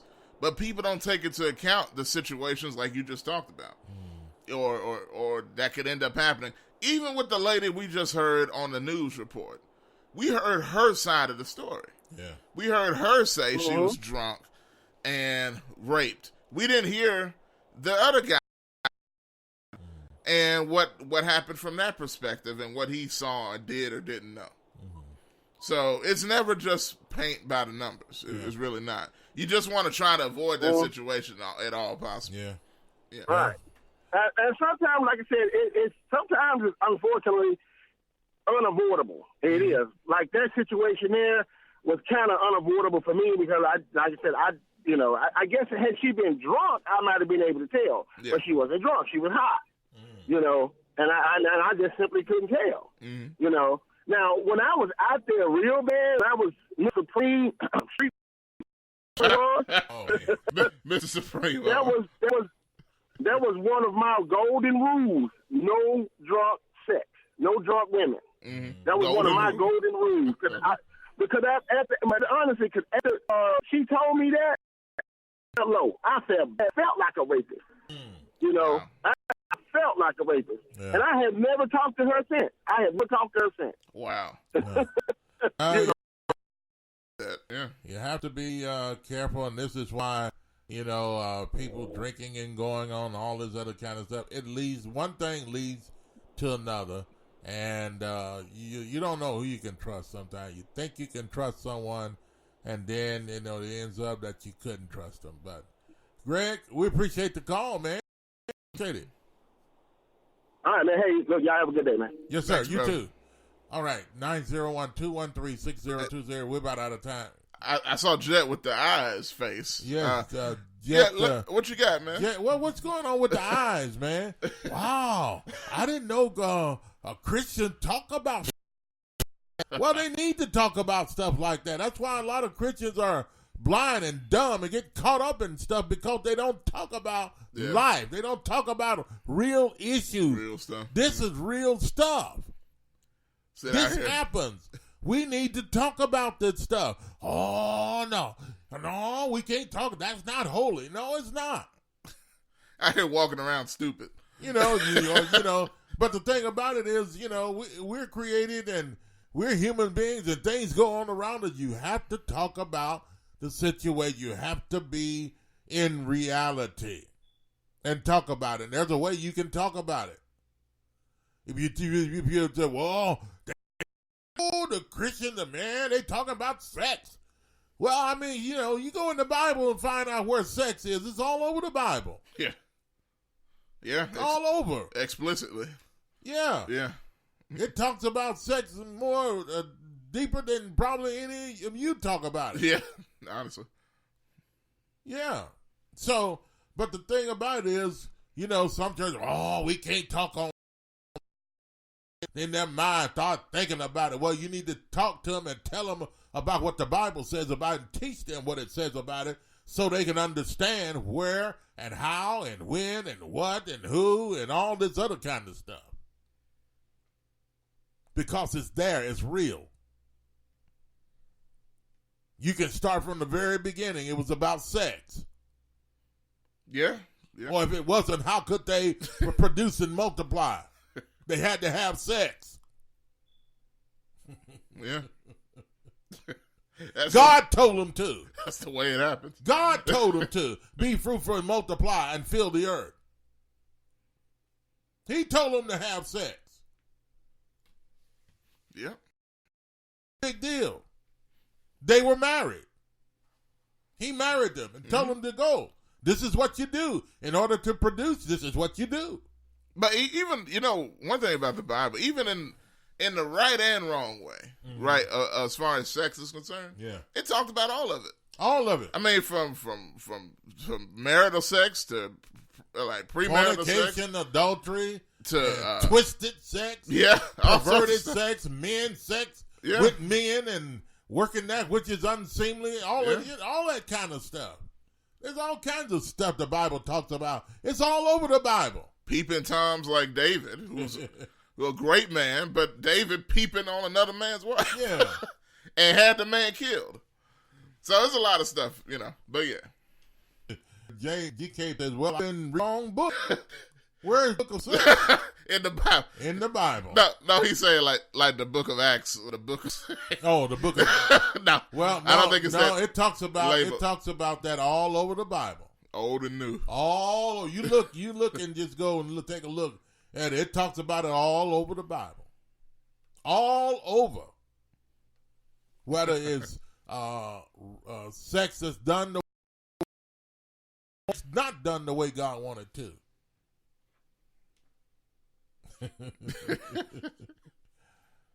What did Jet say? Well, as Greg said, right. Oh. That's to what Jet said earlier. Yeah. About the men and women. Jet just said something else there. Oh, I didn't see it yet. It didn't pop up on my screen. The eyes face was for when Greg said we had firsthand experience with that situation. Oh. Sorry. You know what? I did. I was like, oh. I was thinking like, Greg, hold on now.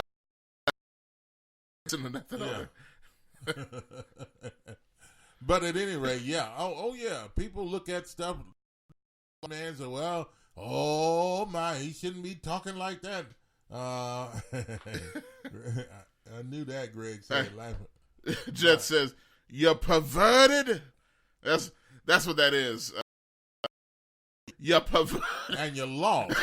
Look, that's exactly how, that spelling is exactly how it sounded. You're perverted. Yeah. Look that up, Josh, and let's see what he got to say, what he say about that. Remember, there is no anachronosis. Anachronosis, yes. But 901-213-6020. We're about out of time, aren't we? Oh yeah, we're right. Yeah, 9:54. 54 minutes past the hour of 9 o'clock. Good morning to you on a Tuesday morning, and thanks for joining us today. And we got a few more minutes. We'll hang out here. No. I mean, if preachers are ashamed to talk about sex from the pulpit, they need to sit down. They need to sit down because it's going. Wait a minute. Hold on. Just because they're not saying anything about it, that's why so many folks in their congregation is having it. Uh-oh. And they're doing it the wrong way because they don't know. They think it's okay. Because God said, be fruitful and multiply. They figure, oh, wow, let's all swing and have a good time. But they got to get their understanding from the preacher. There's fruit everywhere. Well, we can't mention sex across the pulpit because that'll dirty up the pulpit. Well, you need to throw that pulpit away.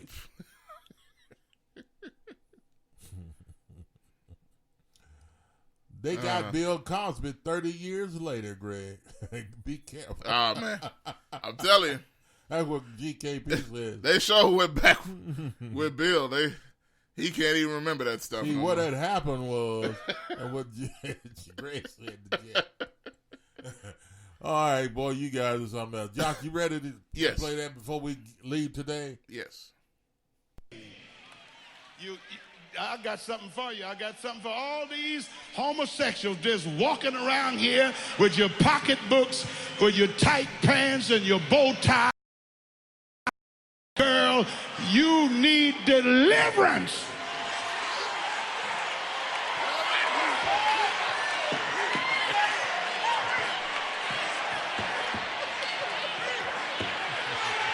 I'm going to tell you why you're not delivered. And I'm going to tell you what's wrong with you. Walking around here looking like a sissy. And they don't want nobody to say nothing about you. I'm going to say something about you. You're it and you're lost. There is no anachronosis. There it is. Walking like a woman. You're a hybrid conundrum. You're confusing. I had to look them words up, man. And I blame some of these preachers. You got the sissies up there doing praise and worship. Oh. You know what that is? That is insidious preaching. That means sit there till something hits you by some kind of ambush. And I'm going to show you where even the priesthood was fired. In the book of Hosea, he said, I'm going to fire you. You start night and the people stumbling in the day, and my people are destroyed because of the lack of knowledge. You are a cheap preacher. They can just pay you a car and some suits and the shoes. You'll be just like Ray Charles, and your assistant pastor is Stevie Wonder. You don't want to see nothing. But all you want is toys. You are a Toys R Us preacher. You're an avuncular preacher. You are the candy man. Because the candy man makes the world taste good. You make the world taste good. How much is the preacher in the window? Just giving some tithes. Yeah. Yes, sir. Buy him a car. You're cheap. You're cheap. Woo. Oh, my. Hey, so not to talk about it from the pulpit. I don't care what it is. I don't care if it's homosexual, lesbian, or just sex, period. Man and woman. You got to talk about it from the pulpit, and a lot of talk about it. They don't want to teach on it. Well, it's a natural thing. That's why so many babies are being are being born naturally so. All out of wedlock. Because you think it's natural. They don't want to talk about it from the pulpit. Well, that's nasty preaching, talking about it like that. You know, folks will get offended. So what? They need to know. Some people get offended at knowledge. That's a good way to put it. But we need to inform them. We need to let them know what it's all about. God created sex, but he created it to be done the right way. And so why are we as preachers afraid to talk about sex when the creator was the one that created it? We've got to tell them what he meant and how he meant for it to be.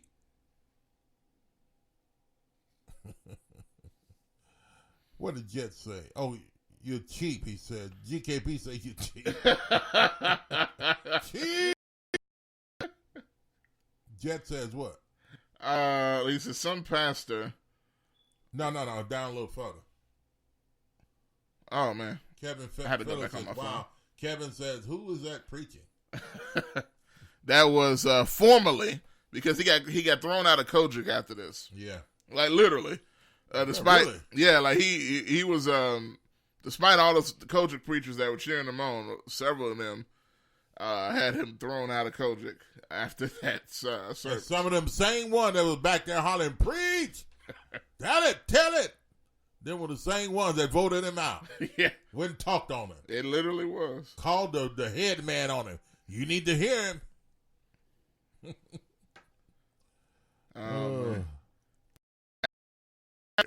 If I can. Okay, Jet said, he said nothing is foul in the married bedroom, but then he said his wife put his finger in his... Oh.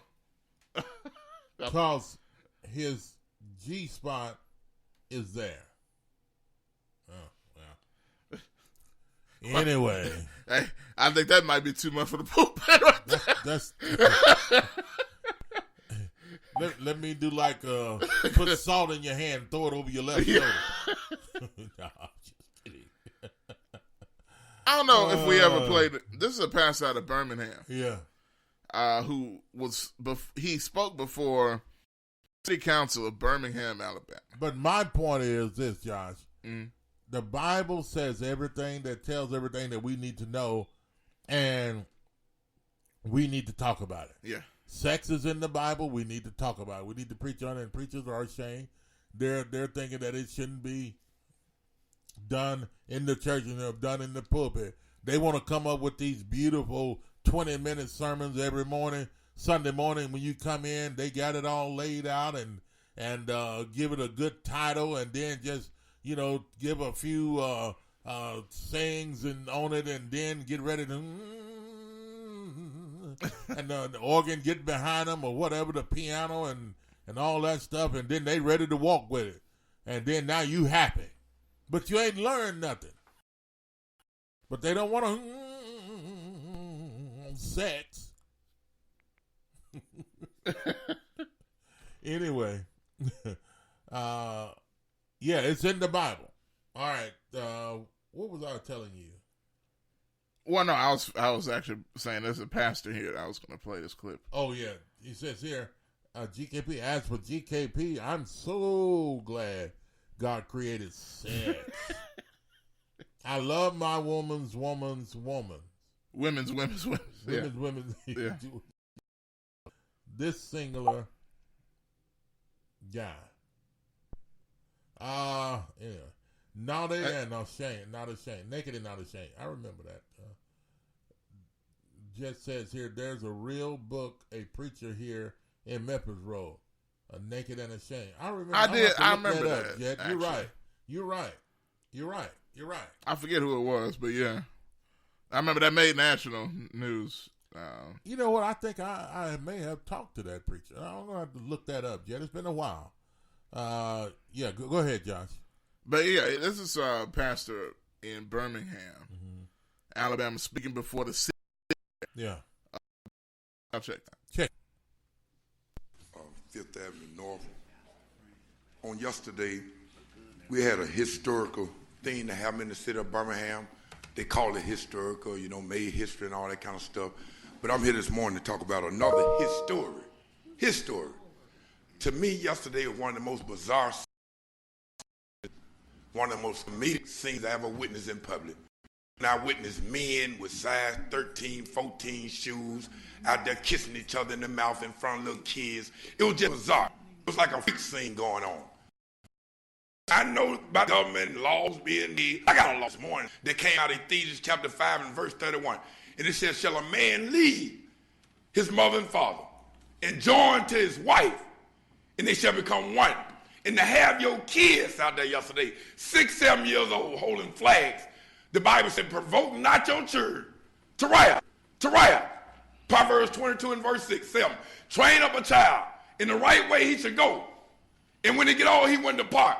I'm so delighted and honored that God would have me bold enough to stand here and talk about this issue. Well, all the preachers was yesterday. You know what I mean? The only time gonna make them come out them doors when they stop them tithes and offering in your church. And you can't have Men's Day no more, and Youth Day, and Women's Day. I bet you're gonna have us in the White House. No, leave us alone. You know what I mean? But somebody just stood up yesterday. Ain't it funny? Everybody got a right but the Christian. So I'm here this morning to talk about my right. Because I got a right too. I can praise the Lord in public now. I might go to jail. I might threaten a lawsuit on the job.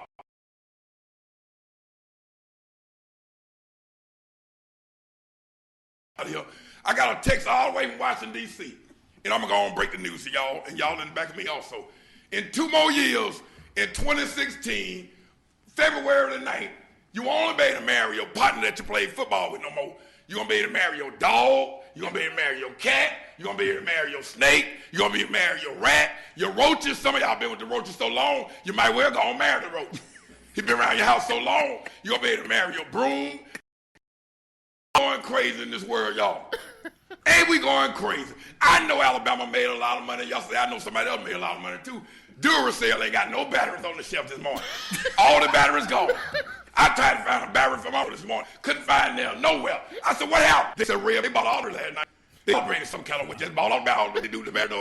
I'm a preacher. I won't go there. You know what I mean? I don't know what they did with all them batteries.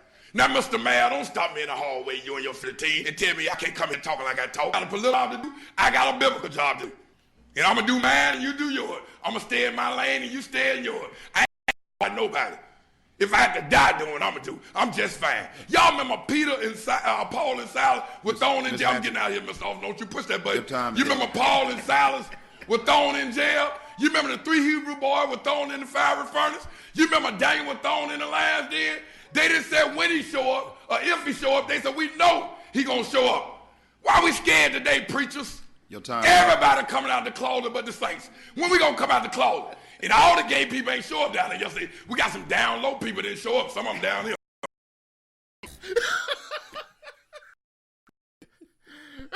Oh, Lord. He for real, though. Yeah. He was for real. So what say you? I don't know, man. It was funny. But, yeah, what we were talking about, we hear everything and everybody talking about this and then about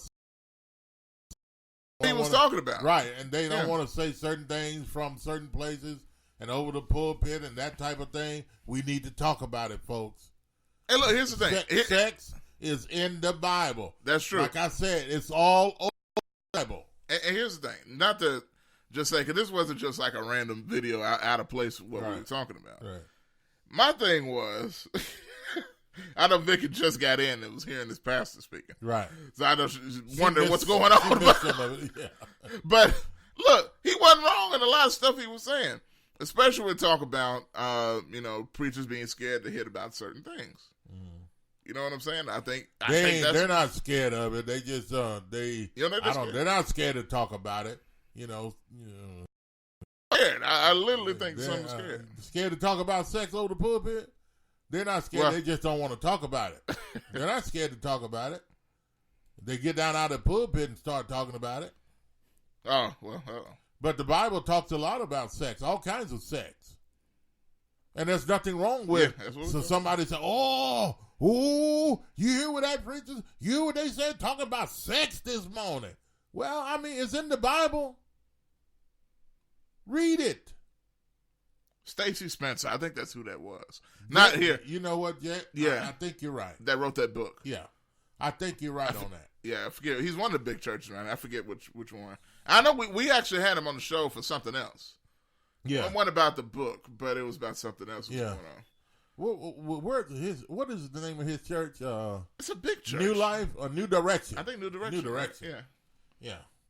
Anyway, GKP says, just like Craig said, I love my Mr. Nasty Time. What? And I do mean, see, we can't read GKP stuff. He's above our head. He said, I do mean nasty. That pastor also said he hopes God has them bleeding out of their butts. Yeah, that was the Earl Carter, the other guy. Yeah. Right. But I can't ever find that clip, though. Yeah, they got rid of that part. They got rid of it. They only keep this part. Yeah, Jet says Spencer Tracy. I mean Stacy Spencer. Yeah. It missed the nasty time. Vicky is watching. Vicky says, good morning. Real talk, brother. Says GKP. What am I listening to? Says Vicky. What am I listening to? She's just crying laughing. Boss Talk that says, anytime a black preacher say he I was going to say that, I promise. On and out of here, or he gonna wrap it up, that means he about to run over his time. Look, I was going to say that because it was so funny. He said, I'm going to get up out of here. And he went at least 2.5, 3 more minutes. And it was past his time. But they let him enjoying him.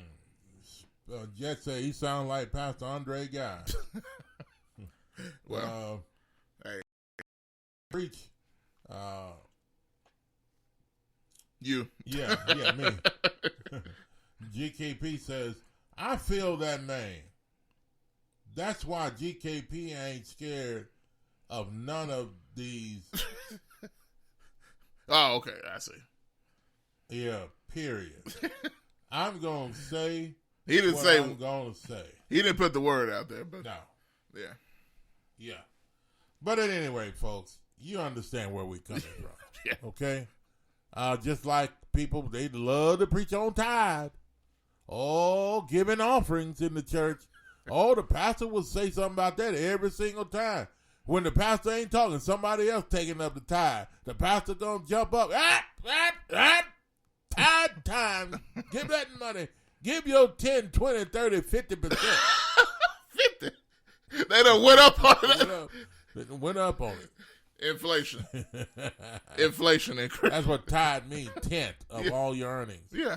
You know, whatever you had. Preachers love to talk about that. You know, it's funny, that pastor, the last guy we played from Birmingham, he said, you know, people won't speak out about the homosexuality or whatever. Yeah. No protest. He said, but let them talk about stop paying tithes. He said they'll be at the White House. Yes, Lord. Yeah. So, but talking about sex in the church is not a bad thing. It's you know, it's like I said, God started it. He told Adam and Eve to be fruitful and multiply. That was talking about sex. Well, how did you fruitful and multiply, a male and a female? What did you think God meant when he said to be fruitful and multiply? What? You mean he meant to go out and plant apple seeds and orange seeds or something? No, he was talking about multiplying folks. Yeah. You know what I mean, folks. You from the South. Peoples. Cheering. That's what he was talking about. And in order to do that, you had to have sex. We got to go, Josh. Yeah. I think, you know. Done enough damage. Yeah, you done it. We done enough damage. Sex in the right way. I mean, when he married them, they had sex. And there's nothing wrong with that. But at any rate, we shall overcome. I don't know where that came from. But anyway, hey, thanks for listening to us today. Thanks for all the comments, phone calls, and folks, we appreciate you. And Vicky's still laughing hard. Bless your heart, Vicky. But hey, thanks for joining us today, and we'll see you next time on Talkback Live. Have a wonderful day today.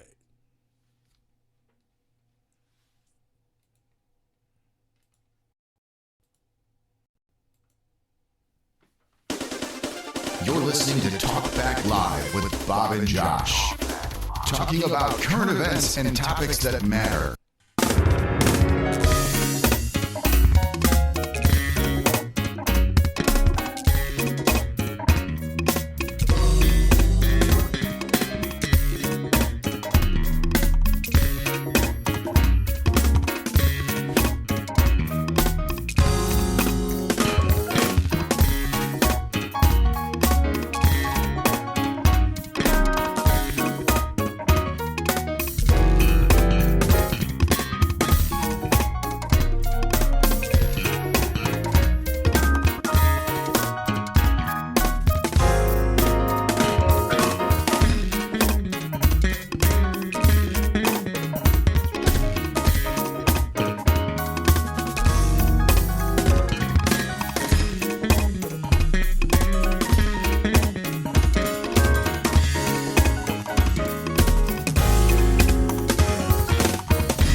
You're listening to Talk Back Live. This is Sergeant Chris Richardson with the Tennessee Highway Patrol. Pedestrian safety is a two-way street. Both drivers and walkers need to do their part to keep roads safe. When you're walking, remember, the drivers may not always see you, so remember to use these tips to continue to walk safely. Wear bright clothes. Always use crosswalks and obey signs. Lights and reflectors should be used. And finally, keep alert and do not walk distracted. This message brought to you by the Tennessee Highway Patrol. CJ Used Appliances, located at 3530 Jackson Avenue here in Memphis, Tennessee. Call them at 901-487-7882. CJ Used Appliances have the best prices in town. Sales and service, heating and air.